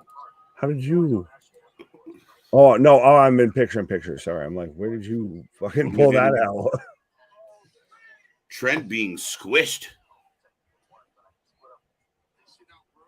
I haven't watched Impact since the Abyss days. LOL. Those were good days, though. That's why you should then tune into WWE, because now he's an agent backstage in WWE, which I'm still surprised, and I'm waiting for the moment that we get an Abyss appearance. But I don't think we will. I don't think it. I know, but I can hope. Damn it! I know. I hate to break it to you. I just don't think they see any value in it. You don't want to see him go with the Mankind mask and the little farty elephant noise, right? While he goes and hits a black hole slam on somebody. Yeah, I'd be totally in for it. Bring back Kane. We'll have Abyss versus Kane finally. And a gimmick on gimmick, they just do the Spider-Man meme and just point at each other. I've got Buddy and Beretta. Right. Oh, super kick. Ooh. 1, 2. 2 count. You're not supposed to do that. Maple Leaf just blocked the shot with his hand. Well, it's better than his face. Better than the net. Sorry, bud. You Canadians tend to, just be a magnet in your facial region for hockey pucks. For bucks. Back when it was good old TNA. Oh God, Hassan, what up? Total nonstop. You watch Impact on Access. You also get New Japan right after Impact. Well, Victor, it's usually older shit. Though. Hit that super chat. You need to buy that merch. You need to help us do bigger and better things. Bandito on fire. Right. Flying. Oh. See, this is Bandito when he's not fighting Jericho, guys. For everyone that said the Bandito-Jericho match was amazing, this is Bandito when he's not chasing around a 55. Yeah, it's amazing how to watch him wrestling, not in slow motion. Don't be gun. You can rewind because I don't have the energy to recap right now. What happened? He asked what happened on AEW so far. It's like, well, we're in the back half hour, so you can have that. Rewind. The match has been good. Hio de Vikingo versus Bandito versus Commander. Would it be interesting? Dun, dun, dun, dun, dun, dun, dun, dun. Just, hey, listen, guys. Go to the local mall, store, wherever. Buy 3 bouncy balls. Find a room. Throw them as hard as you can at the same time. That's what that match would go to your local trampoline park. I'm sure there's somebody out there that will do something like that. Tune into Barnum and Bailey as the Dark Order. I love the picks up finisher. the win. With Brodus getting a pin on, was it Beretta? Yeah. That assisted chuck into the drivers always kills me, where he just throws them. Yeah, it's Braun. Take notes. The next time you throw Ricochet, find your target, my guy. I'm glad they made a joke of it. I don't think they had a choice. Yeah, no, he just threw that man into the ring for no reason. This man just said, "Yeet." OC's been taken out. No, but the weirdest thing about that is, wait, who is it? Someone with a belt. Is it Joe? Wait. Kyle Fletcher. Aussie. Oi. Oh. Yo, that's going to be interesting as shit. It's too soon to set that up for Wembley. So is it going to be Kyle Fletcher versus OC at Double or Nothing? No. You'll let that Rampage settle. No, you'll let that settle. That could be a Wembley thing. But Wembley's not until late August, right? It's May. Yeah, that is a bit wild. But... yeah. Oi. As I'm getting replays or a video package of Jungle Boy training. Can we talk about Jungle Boy being a dick? I was going to take a pause real quick. I haven't. I got to hit the powder. Heard much about this, so you can have that. The story. Say your piece and then pause for the cause, I guess. The story is, and it's going around and circling from enough people that you believe it. And then I watched a clip of it. Jungle Boy goes to that fan fest, 80s fan fest in the UK. And the feedback on Jungle Boy that he was dismissive, he was uninterested, he was on his phone, he, has no personality. A little kid asked him, "Hey, what should I do to become a wrestler?" And his answer to a little kid was, "Don't." You remember when Hulk Hogan told you to not chase your dreams? What are we doing? So that is not good. And you get that impression from Jungle Boy that he's very, They're like, what was the other question? And by the way, Anna Jay's equal. Like, they are the dullest of fucking couples. No offense. I know Anna Jay's a nice looking lady, but them sitting next to each other, and they were both just like, man, thank God for Ruby Soho at the convention. Ruby had all the energy, all the answers. Like, These two had So nothing. let me get this straight. You're amazed that a kid who was raised by a Hollywood starlet is a petulant, stuck-up asshole. You're surprised by that. No, he's like bland in real life, but so is she. She's dull as shit. Have they given you anything to show that they aren't? But we are getting Rampage on a special night on Saturday night. You're a baby face representing a company that is going overseas to the very place you were. Yes, but we're used to like when they would actually hire real pro wrestlers that knew how to work shit and everything, could actually, keep some sort of a storyline. Or hey, remember when it was a big deal when Sheik and Duggan were caught traveling together. Granted, they were, passing around the vitamins, but at the same time, it was a big deal because it was a baby face and a heel traveling together. Yeah. Remember when that shit used to be a thing? Now these assholes are just you look like a baby face, so I'm going to make you a baby face. So you're expecting that you should, if you're a kid that's been raised in Hollywood since he left the womb is not going to be a spoiled piece of shit. He went to his job and didn't try. Like, that's fucking insane to me. Like, your job is to smile. No one has made him try. No one has actually made him show what the fuck he can do in a professional wrestling ring outside of his last name. Hey, we're getting a Jay White, Ricky Starks package. How do you feel about? I'm glad that we've at least got Jay White halfway acknowledged as KJ takes a pause for the cause suddenly there. Next week we are getting Ricky Starks versus Jay White. And we're getting Chris Jericho versus Roderick Strong in a Falls Count Anywhere match. And Adam Cole and the JAS are banned from the building, not just from ringside, the building. So, and we're getting the cage lowered now, folks. So it looks like we're kicking off for the main event. Coming up next is Kenny Omega versus John Moxley in a steel cage. Let's take the, over and under of how long it takes till Moxley bleeds. But also, if anyone can confirm it for me, then I believe this is Omega's first steel cage match in his career. As I've got Moxley coming out right now. And so, who's supposed to be the heel? Who's supposed to be the babyface here, I feel? Oh, yeah, dig it here. Steel cage match is next. Yes. Exactly. They love booking themselves into corners. Feels like a million years ago. No way they let Jay White lose in his first feud, too.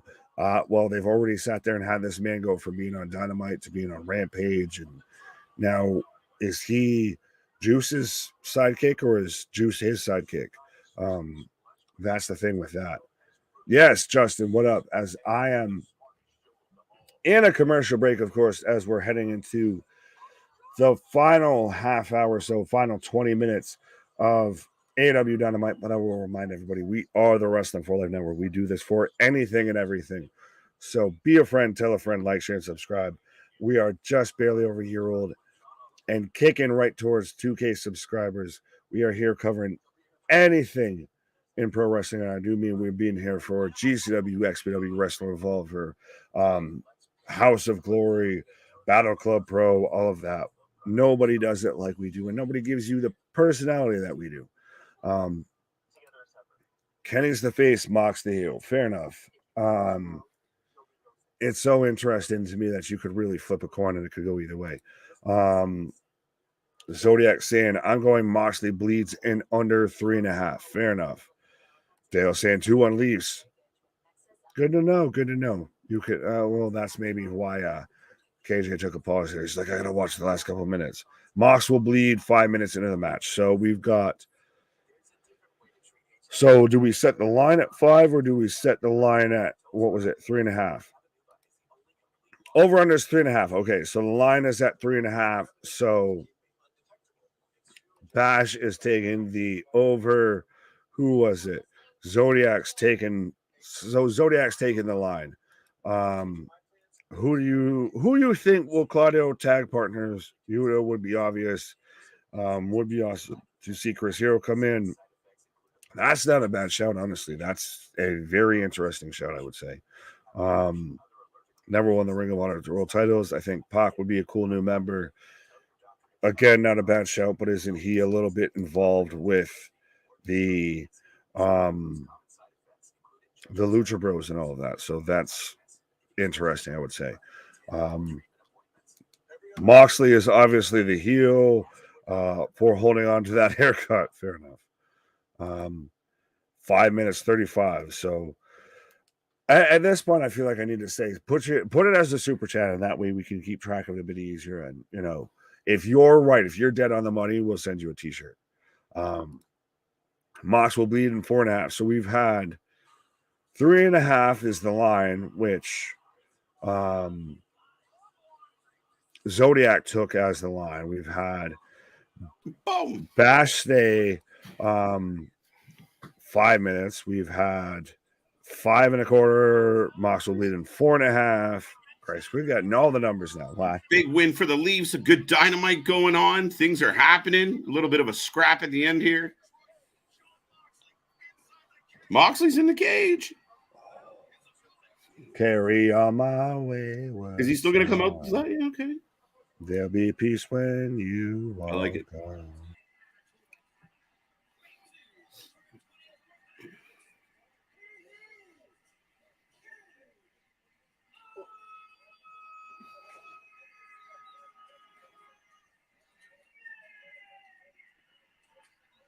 Kenny Omega. I didn't even know he left. Shit. Mox bleeds in 2.5 minutes. 5 minutes. Miro to BCC. I don't know about that. I don't know, Bonkers. They're fighting on the floor? Why are they fighting on the floor? Oh, for fuck's sake. Moxley, get in the ring. You have a steel cage match. Get in the cage. 2.1 minutes. Oh, timer's on now. Here, let me pull up. Okay,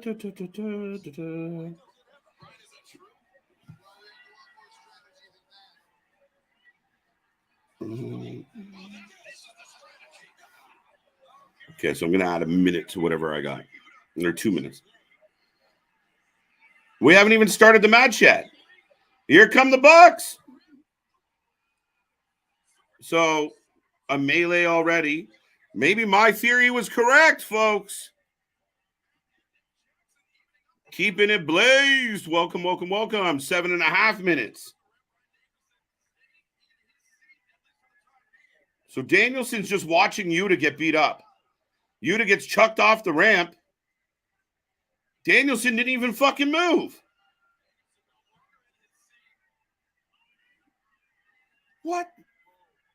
Good shit. I don't know. Come on. Let's be real. We're not even... There's Claudio. Yeah, see, this is leading to something more than this. Oh, and one Buck off the stage. Claudio chasing him. The Botch IWA Japan tribute match these two had was 2 years ago. Okay, so now Jackson is over talking to, and we're still not, like, where's Mox? Where's Kenny? These are two world-class athletes, and all we're watching, oh, huge dive off the ramp. And Daniel just continues to watch. I don't understand.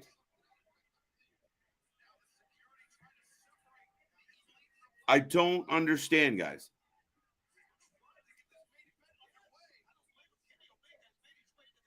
No, this is a hat on a hat on a hat. And if you were going to have the Bucks and BCC get involved, you do it as part of the match. You do it later in the match. You don't just... It's not... Oh. Okay, so he survived 2 minutes, 3 minutes. But we haven't got the match started yet, so I guess the timer hasn't started yet.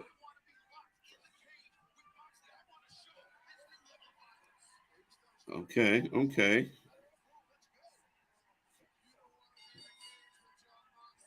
Okay, we got the ding. I got the timer on. They're throwing punches. Yeah, Jan, get in the cage. I agree.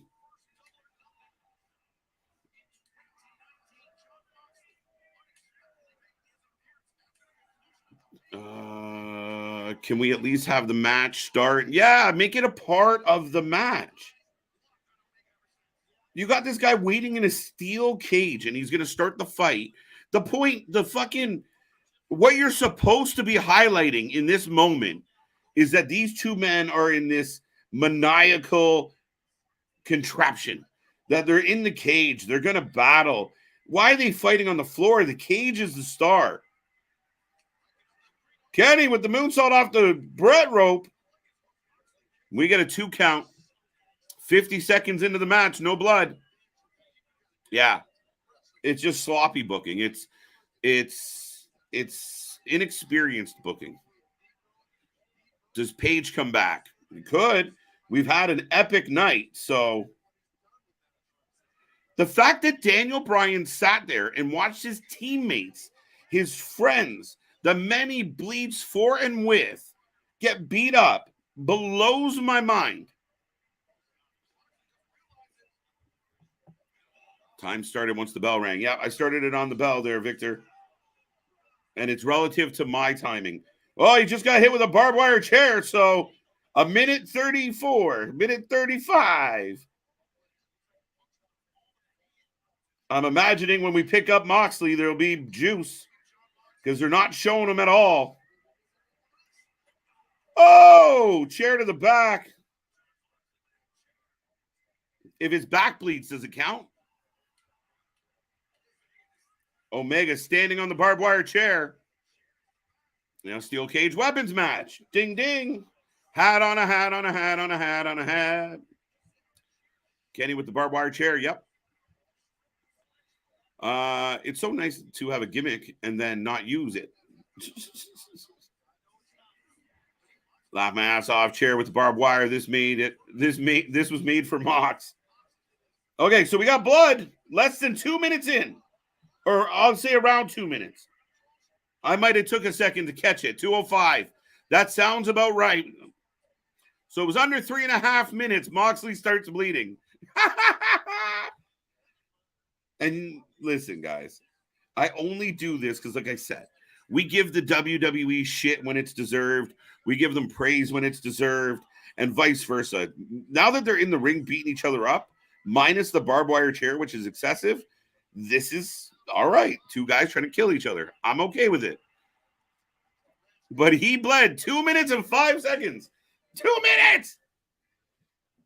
You took an over-under of 3.5, which is incredibly low. What? Oh, we have a botch. Okay. Fameasser onto the barb.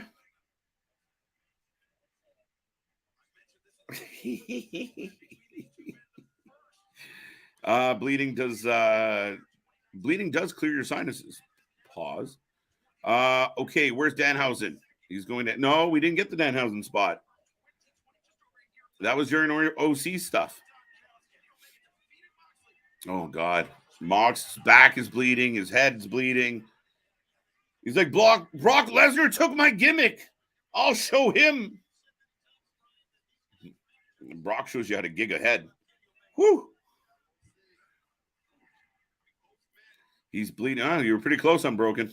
Pretty close. Without going over. Superplex onto the barb. The barbed wire chair, by the way. Justin's loving it. Justin's loving it. Back counts, I win.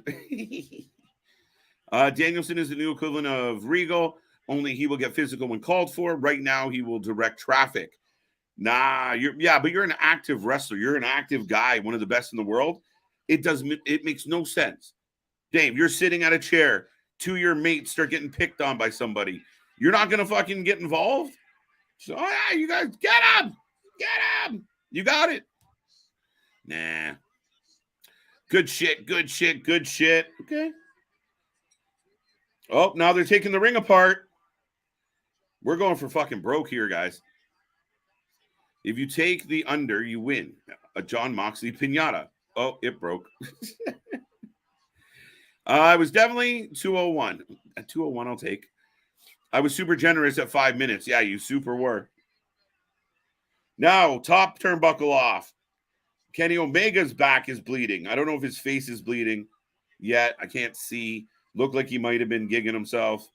Moxley is working on the second turnbuckle where Kenny just, like, do you remember when a wrestler would do something like this? Like a Stone Cold, if he got caught up trying to do something, he'd take a break, walk over, kick the guy a couple times, and go back to what he was doing. Just give me that. Is that too much to ask? Moxley's been working on this for 6.5 minutes. It took him longer to get the ring apart than it did for him to start bleeding. He's still going. Like, who the fuck put this ring together? And he can't get it undone. This is embarrassing. It looks like he's fucking the corner, guys. Excuse my language, YouTube. A monkey fucking a coconut. Oh. Yeah, the pinata broke itself. Cut itself open. Okay, so there you go. Moxley knocks Omega back down. Am I wrong, guys, that this bullshit is taking away? He gets a pop and plays to the crowd for finally getting the turnbuckle off. I got Mox for the win. Shit. I still have no winner. Oh, now he's trying to get another one off. All right. Crowd giving him the Brooklyn cheer.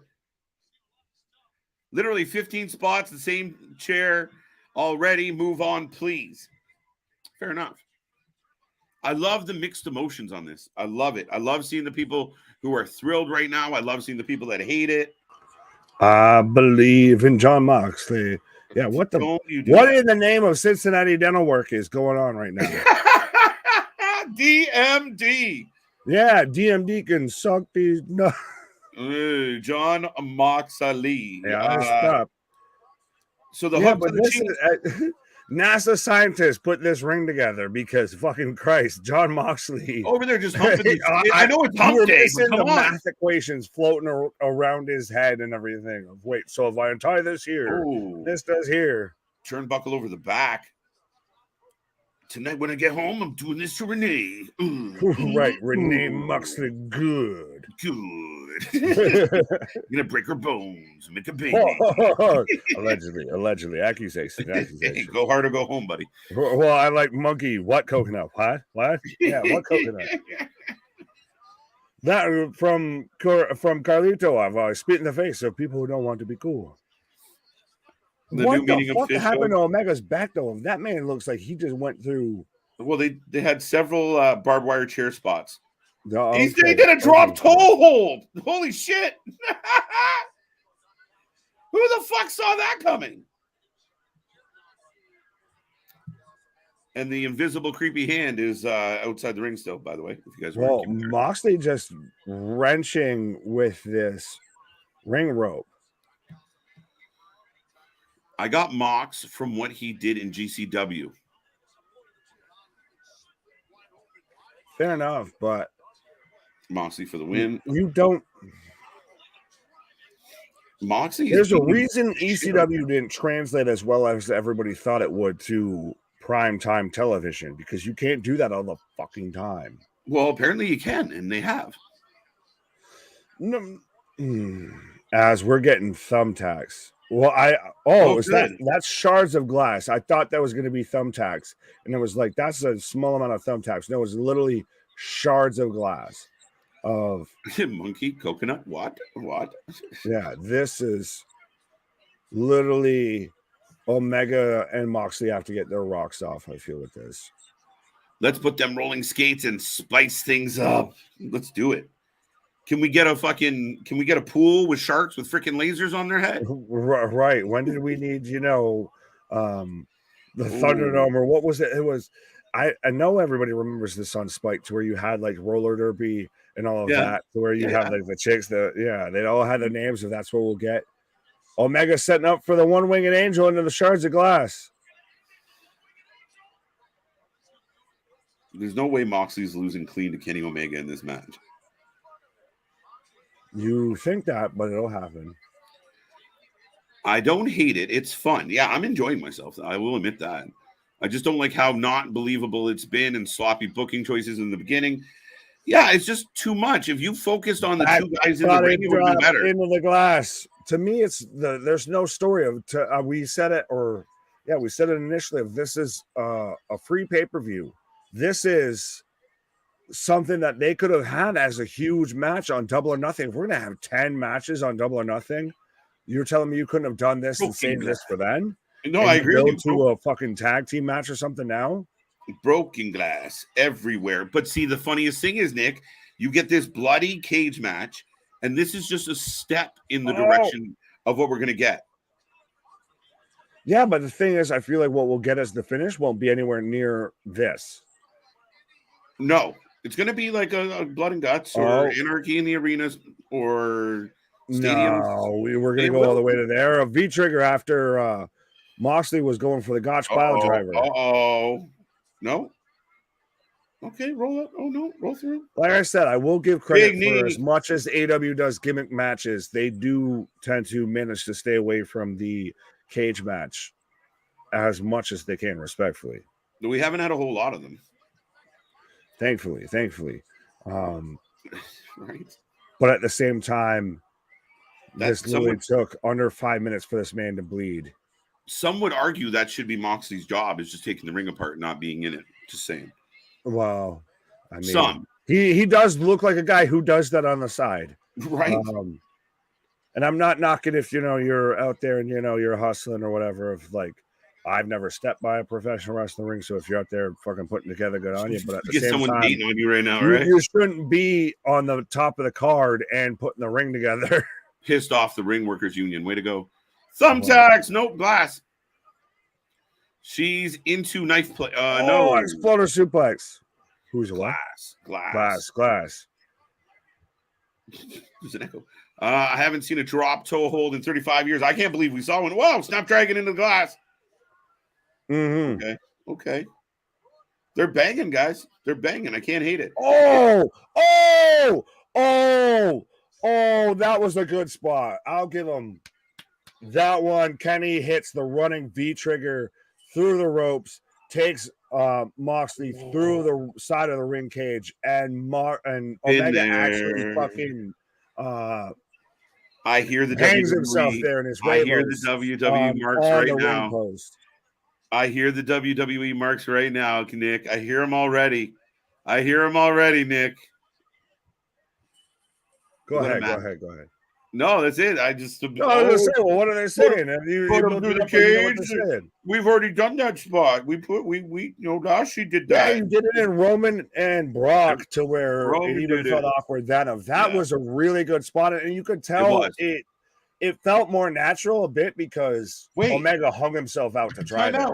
He literally just split the boys. Time out. Yeah, well, no. If you win a cage match, your feet touch the floor. So what the fuck?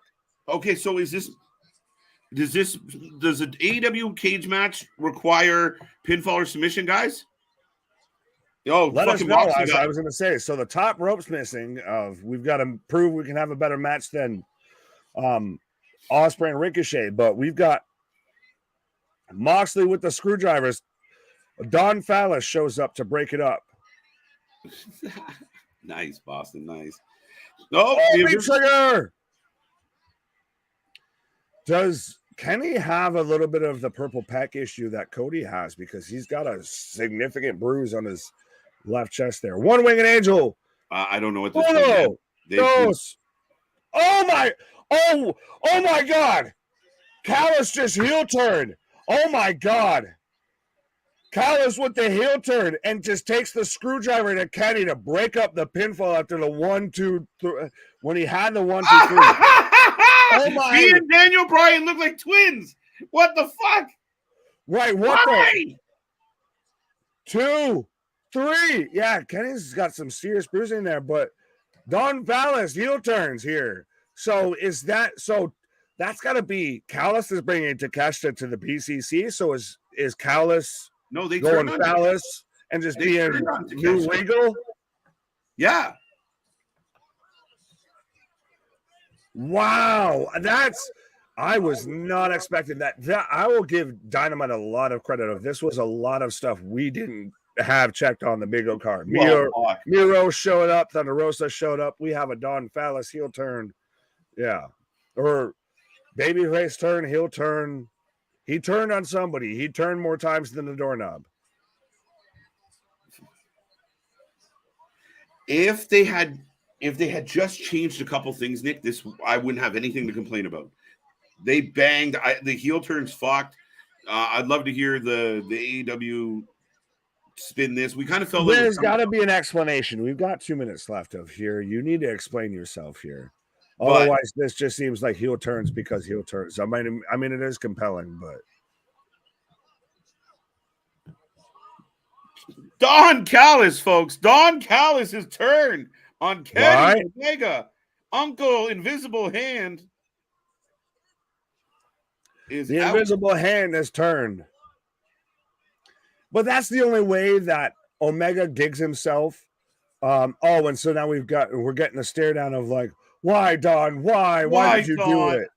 And he's gonna double down and do it again.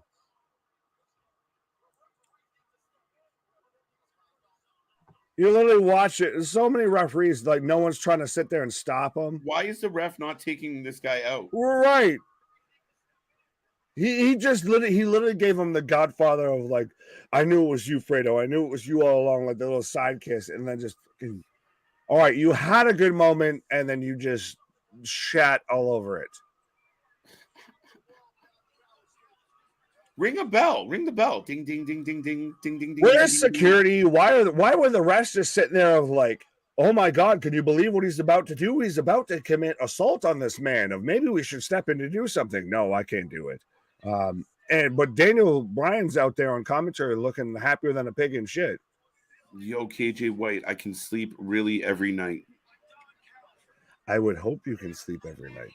That's tends to be the goal, but there is two of us. Don went all unhinged Miami Vice. Yeah, this man's out here like a fucking GTA character. What a dynamite. Someone get the steps. And now you're just trying to trigger me. Don Callis sitting on the stairs while Kenny struggles. He just gouges at him with the screwdriver while sitting on the steps. That's so interesting. It was Danielson ends it calling Moxley the king of violence. And so does Don Callis, is he now the new William Regal to the BCC? And so this is how we fold in Takeshita? Because I think that they're going to be in a package deal. Where are the monkeys? Oh, I know. One there, one there. Not my monkeys, not my circus, folks. Right. So Moxley just walks off, happy as a pig in shit, tongue out. Life's good. As I've got all access popping off. That's a really surprising episode of AEW Dynamite. It was fucking, holy shit. Absolutely, absolutely. Well, we do take a rating for every show, folks, as that wraps up AEW Dynamite tonight. As I'm trying to get things going, but yeah, folks, that was Dynamite. It's in the books. I will take your rating out of 10. How did you feel about it? Did you like it? What were your favorite parts? What would you change? How do you feel? Let me know. We got about 60 people hanging around right now. So I will say to all the new faces, we are the Wrestling for Life Network. That's Big Nick. I'm KJ. We just did the alternative commentary 2+ hours for AEW Dynamite. Now we're going to give you some thoughts. If you are new here, we take a rating out of 10 for every show. We want to know how you feel about the show tonight. I'm really curious on this one because I know there's it's such a funny one. Oh, no, that's fine. I got to give the double his due, man. Yeah, absolutely. Yeah, no, mine popped off as I was trying to pull up the right now we're at the tail end of the Heat Knicks game, by the way, but you already had your 8 out of 10. We're talking wrestling here, Nicky. I know. 8 out of 10. Larry's going high. BCC had a great heel manager of Regal. He left, so they needed a replacement. But did anyone have Don Callis on their bingo card to he's going to be the one that changes. Did anyone think out of anybody in the elite that he's going to be the one that turns? I think we talked about it. I felt like this was going to happen. Really? Well, over the last couple Dynamites, they were teasing this. That's why he kept like I don't know where Adam Page went. Can somebody tell me where Adam Page is right now? Oh, okay. So I'll give you that of where he was kind of trying to hide the whole Adam Page thing. He sat there and turned around and he brought out Takeshita and all of that. He was starting to look a little bit of a snake amongst the weeds there. So yeah, he's a sketchy dude, Nick. So I mean.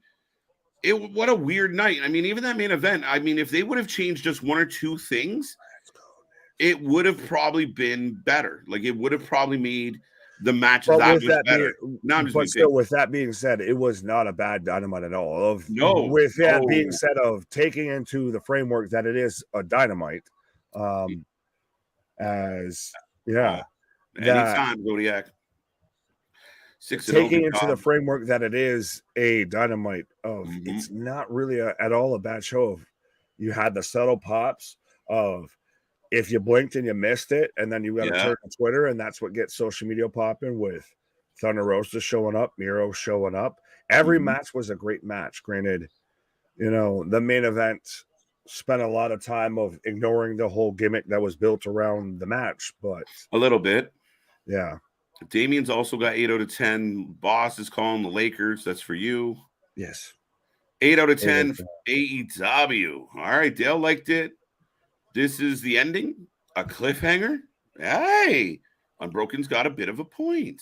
Right. It's almost like they need to give you something to tune into next week. Well, granted, by the way, we're not even mentioning, we had an announcement of an announcement of an announcement. My favorite part of the show, actually. My favorite thing on the show tonight was that moment. It made me laugh. I'm here to tell everybody I will be back next week to tell you something. You're already here, bro. Letting us know. You're already here. Why are you waiting?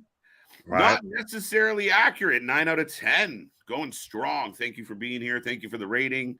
C Money says 9. Shout out. I like the name, by the way. Not necessarily inaccurate. Right. As the New York Knickerbockers pick up the win 112 there you go. Over 103 over the Miami Heat. There you go. So the Knicks are alive. The Knicks are alive. The Leafs are alive. The sound of AEW, I guess. Yeah, the team that I've tried to avoid because they share the same name as me, I guess I can't avoid. There you go. 8 out of 10. House of Black match was my highlight of the night. Yeah, it was good. I enjoyed that. Again, a wonky night where I know the critics are going to find things that they didn't like about this in a big way, but it was fun, man. It was a car crash. It felt like old AEW.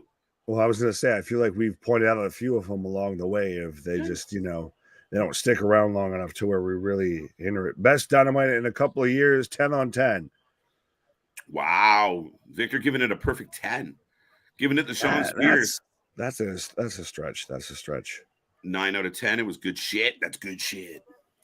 Well, sorry. Ramit saying Forbidden Door 2023, next big announcement. No, I think it's going to be the media deal. To where they end up being a Warner Discovery exclusive of you got to have HBO Max if you want to watch AEW pay-per-views. Interesting. 8 out of 10 from Vance. I agree with Victor. Dawn looked like David Kleinfield from Carlito's Way. Fair enough. Okay, fair enough. You can have that. This Dynamite got me on the edge of my seat. All right, Morales. 7. Is that because of Anna Jay and what's her name there from House of Julia Hart? That was Julia Hart. There you go. Thank you. I feel terrible. I forgot her name, but that's what had you up on there on the edge of your seat. Had certain things rising, feeling. You felt the Holy Spirit amongst you there. Don't give in to the sin. 7 hoops out of 10 roller skates. Ding. Fair enough. If Miro had attacked Callis, I would have gone with a 9. Why though? Yeah, that would have made less sense than what happened. I'm shocked though. You have Thunder Rosa, who is a former women's champion, one of the most talented women in the women's locker room. Funny how I find there's been there always seems to be issues with like really talented people and the AEW locker room at times. That's well, like it almost sounds like we're about to rejected. have a new show announced and potentially at least in a new Oh, roster, Thunder at Rosa, least because some new kind of figureheads and everything Miro, amongst that roster. Miro, Thunder Andrade, Rosa, CM Punk. Funky. Hey, here you go. You can go hang out with Hey. the Island of Misfit Toys over there on Collision. You know what? That's not a half bad show, my friend. Right. Yeah, sometimes I come across with a half rate Welcome theory. back to work. You're going to Saturdays. Please stay away from the Wednesday people. Exactly. We're gonna have separate locker rooms. They won't be in the building when you guys are in the building, so you don't have to deal with them at all. Saturday can't be a tape show, though.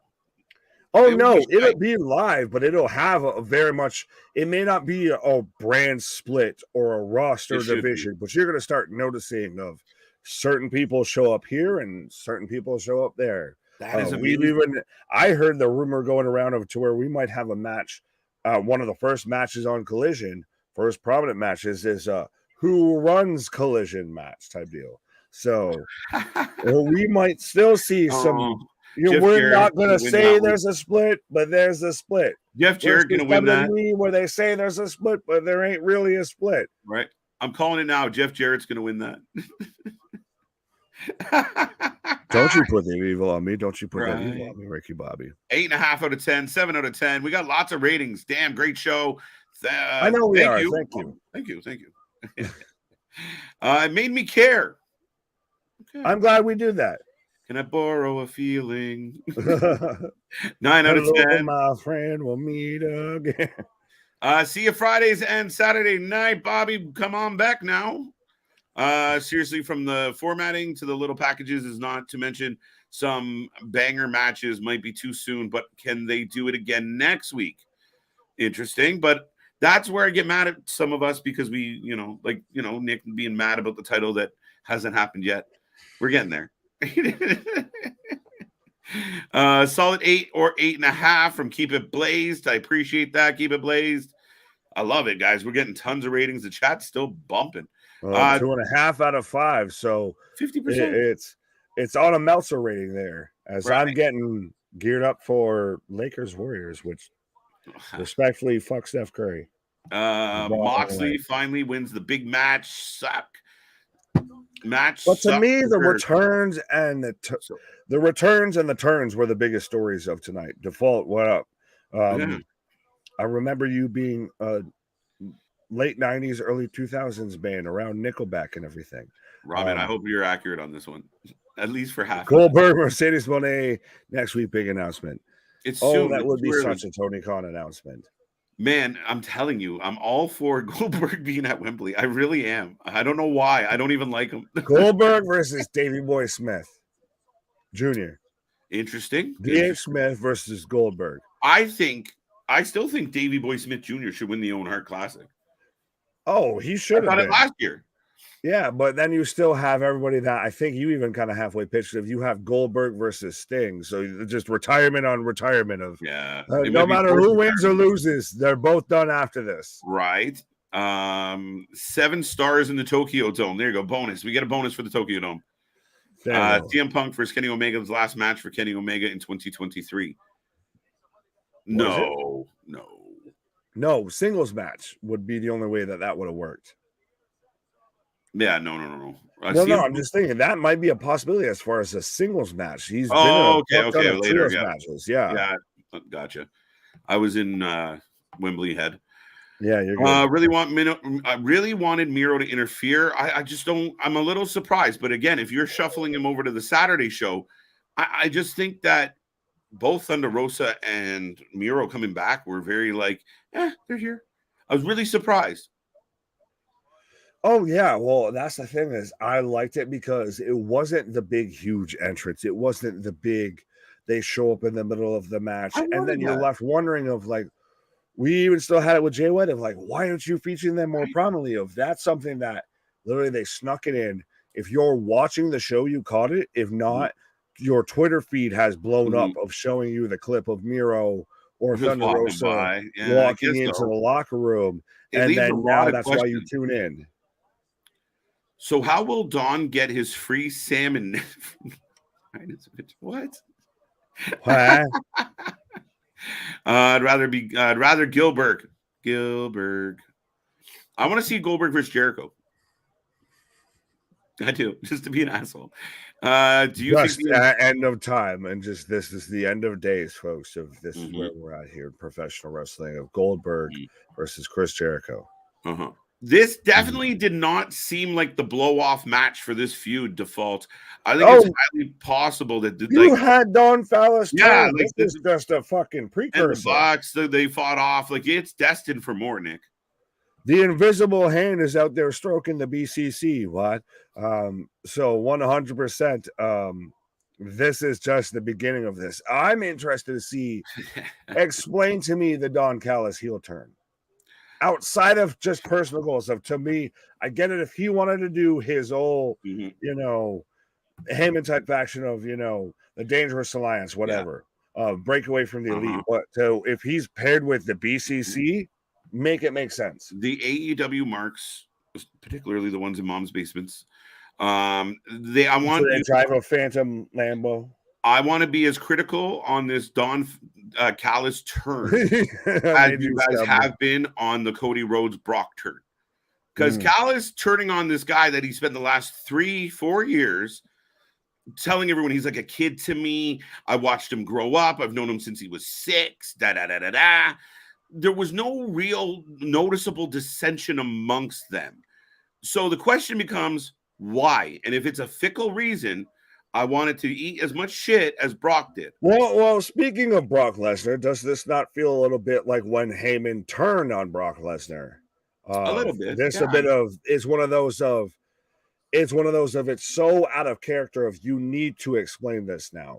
You need to rectify this. You need to speak to this. This can't just be a thing that sneaks through. Damien, I did not know that Crockett Cup matches will be free on YouTube. What are they doing? Like, if that's true, we'll be here for the Jim Cornette Cup. We've covered the last 2 Crockett Cups live, and it's one of my favorite weekends to cover because it's really good wrestling and it's tag team wrestling. I love good tag team wrestling. I don't know what Billy Corgan's got going on in NWA. He doesn't even know, so that's the problem. Fittingly used his song for tonight's event, by the way. Right.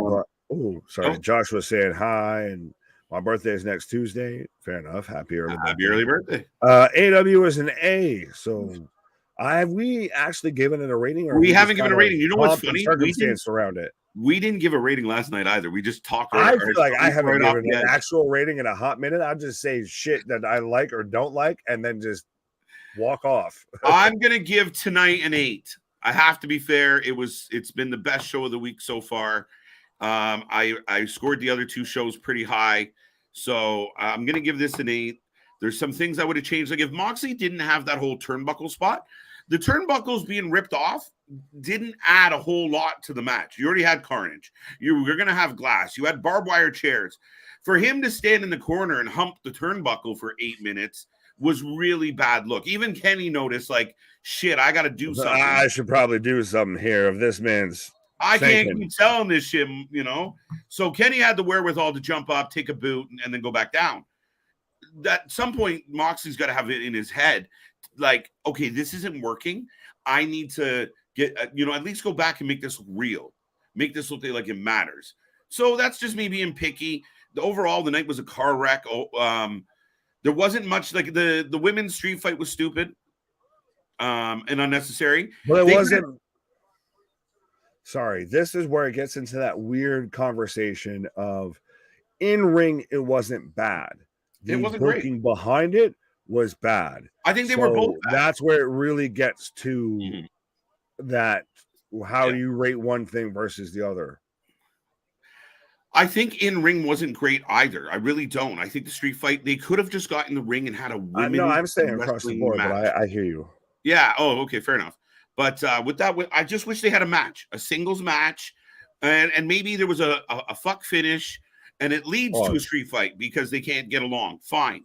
But again, if we're going to hold people accountable, That to me is a weird miss. Tony coming out to announce that he has an announcement. I love it. I think I think he knows what he's doing. I'll give him credit. I think that was cute. And I give Tony credit, putting on a tie, not coming out in a hoodie and fucking cargo pants. Like it's a better look. Well, yeah. Yeah. Oh, you missed everything. I don't even know where we are with that. I was seeing how I could do it without like my eyes starting to water and everything like that. I'm just that death stare in the face there. Remember when Ziggler signed the contract to face Miz at SummerSlam, but Miz said it wasn't him, and on the contract it was Goldberg. Do the same segment, but Jericho and CM Punk. If it means Jericho just eats like 3 spears and a jackhammer, yes. Or if it's like Jericho wants to fight like fucking Adam Cole again, and Adam Cole pulls at the shoot. All right. What's up, Joshua, by the way, if I haven't said that yet? Well, it's some of that stuff. Some of the stuff tonight, it was very much, it wasn't bad, but it's one of those of, give me a reason why we're here. Like you mentioned specifically with like the women's street fight and all of that of like, generous. Give me a reason why that's the match we're having of. You could have a singles match that then precipitates into that of why are we having a steel cage match to where most of the action in the match is happening outside of the steel cage. Yeah, the Miro show up, the Thunder Rosa show up, the Callis heel turn was very much swing a lot of the show. It was still good in the ring, but it had a lot of faults in booking. Yeah, it was a lot of twists and turns on this one. I mean, I'll give them credit. I do feel like there was some moments where I don't necessarily agree, but I'm not supposed to agree with everything. It's not fair to think that. I think that's where some fans get their panties in a bunch, that they have to like write the perfect show every week. And if you don't do everything we thought you were going to do, then fuck you. Well, if you don't, then Dave Meltzer won't be a fan that you got hired by Tony Khan. So, but yeah, I mean, the Moxley thing, it's like it's what I keep saying. You have all the ingredients and all the parts to put together this perfect fucking meal, and it's just a couple things you fuck up. You either, you overmix something, or the heat's too high, and it's just not quite the perfect meal that you want to deliver. And that was the Moxley fighting outside the cage. That was the turnbuckle spot. If you take those out, we're fine. Daniel Bryan watching his friends get beat up is a problem for me. That's ridiculous. Oh, absolutely, absolutely. Sorry. Tony will announce Wrasslin for Life made it to Macho Mania. All right. He better. Exactly. Acknowledge us. You can acknowledge us with that subscribe button, that like button, that notification button. They did the cage match, so hopefully they wouldn't catch so much crap about Moxley blading. Well, he did it under 5 minutes. He did it under quite obvious when the ref handed him the blade. Yeah. Yeah. You got to do it like Brock. Put it in your wrist and gig. Well, no, he sat there and probably did it the hard way on that. When they pulled the turnbuckle off the ring post there. I think there was more than 4 matches tonight. Sorry. Was there really? Cage match, girls match, trio match. Claudio Phoenix is 4. OC and what's his face is 5. OC and I think there were 6 matches total. Yeah. Oh no. Did you have the triple threat or the trios match? Sorry. Yeah, the trios match, the girls match. So like 5 or 6. Yeah, it's 5 or 6. The writing doesn't have to be perfect, just consistent and compelling when it needs to be. I agree. Yeah. I don't expect perfect. And I mean, tonight was a fun show. I'll give them credit. I'm going home entertained. Good job. Well, see right there. Agreed. Nothing will ever be perfect. What's important is the good outweighs the bad. And that's what we strive for. Yeah. The fucking amen, right? Like that's tip that deal. Yeah, there's definitely things I would change, but overall, I mean, that was a fun show. Some surprises, some twists, some turns, some story, some reason to tune in next week. Thomas, welcome. Ooh. Thomas thinks it was also an awesome show. Did you give a rating? What's your rating? Oh Lord, you gave it what now? I gave it 8 gig marks out of 10 cages. Or screwdrivers. Let's go screwdrivers. Yeah. 8 screwdrivers out of 10. Okay. I give it a solid. Now, do I go above or below? Blow I'll go away. 8.5. I'll go slightly a nudge above because I did like Okay. the subtlety of the Yeah. returns of Miro and Thunder Rosa. So if you didn't get hey, last minute after John Moxley's win, we get everything goes blackout, and then we get Miro's music coming out or something like that. No, it was just a little subtle piece. Yeah. If you're watching, you noticed it. If you're watching, you got that little thing before everybody else. If not, you can have that. No, that's accusations. Yeah, no, absolutely. Wait, here's a rundown. Oh, Claudio Phoenix, OC Garcia, Anna J, Julia farts. five matches. So 5 matches. Five, okay. And then some a bunch of other stuff. 5 time. No Adam Cole tonight, right? 5-time AEW champion. So Adam Cole's not allowed at the arena. So we're gonna get Roddy Jericho next week. I don't know, and I don't care. Right. Jericho popcorn, and I don't care. Oh, look. All we got was a Miro tease. He should have ended the show on. No, you build to it. That's the thing. Is everybody wants everything right out of the gate. They don't want to wait for a fucking storyline to pick. Why? What was that? I read this. Surprise. I was like, I thought you were coming at me. I was like, what was that face? Hold on. Right. Excuse me. It's everybody wants the payoff right out of the gate. Let stories build of what happened to enjoying stories in professional wrestling. So do we get a t-shirt for guessing right? What'd you guess right? Adam Cole, baby. Yeah. MIA, baby. In a Jericho storyline. MIA did not win, baby. I'm going to click on, last call. Last call for the chat. I was stalking you, and I knew you went to a lawyer, so I went to a lawyer too. Roderick Strong. Better call Saul. Yeah, let's just go there. Knicks play who next if they win the series? They would face the winner of the East, which would be the winner of 76ers Boston.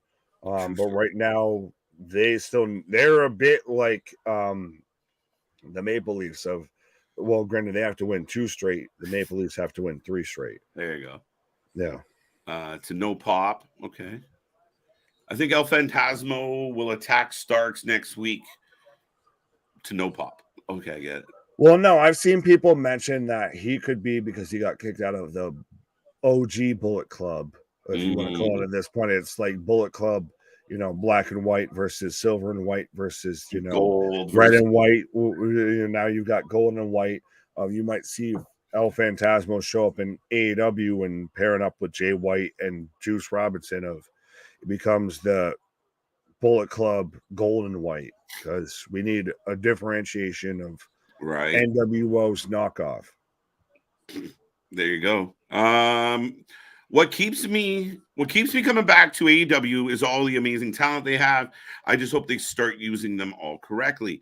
Yeah, I mean, Boston, you're not wrong, and we've been watching these for hours and hours and hours. And there was a time, like I said, where AEW Dynamite was the best show every week. It wasn't even a fair race. It was rude that Dynamite was just more entertaining, but then it lulled, and it does. Now the expectation as a fan base is that Tony evolves, he grows, he pushes.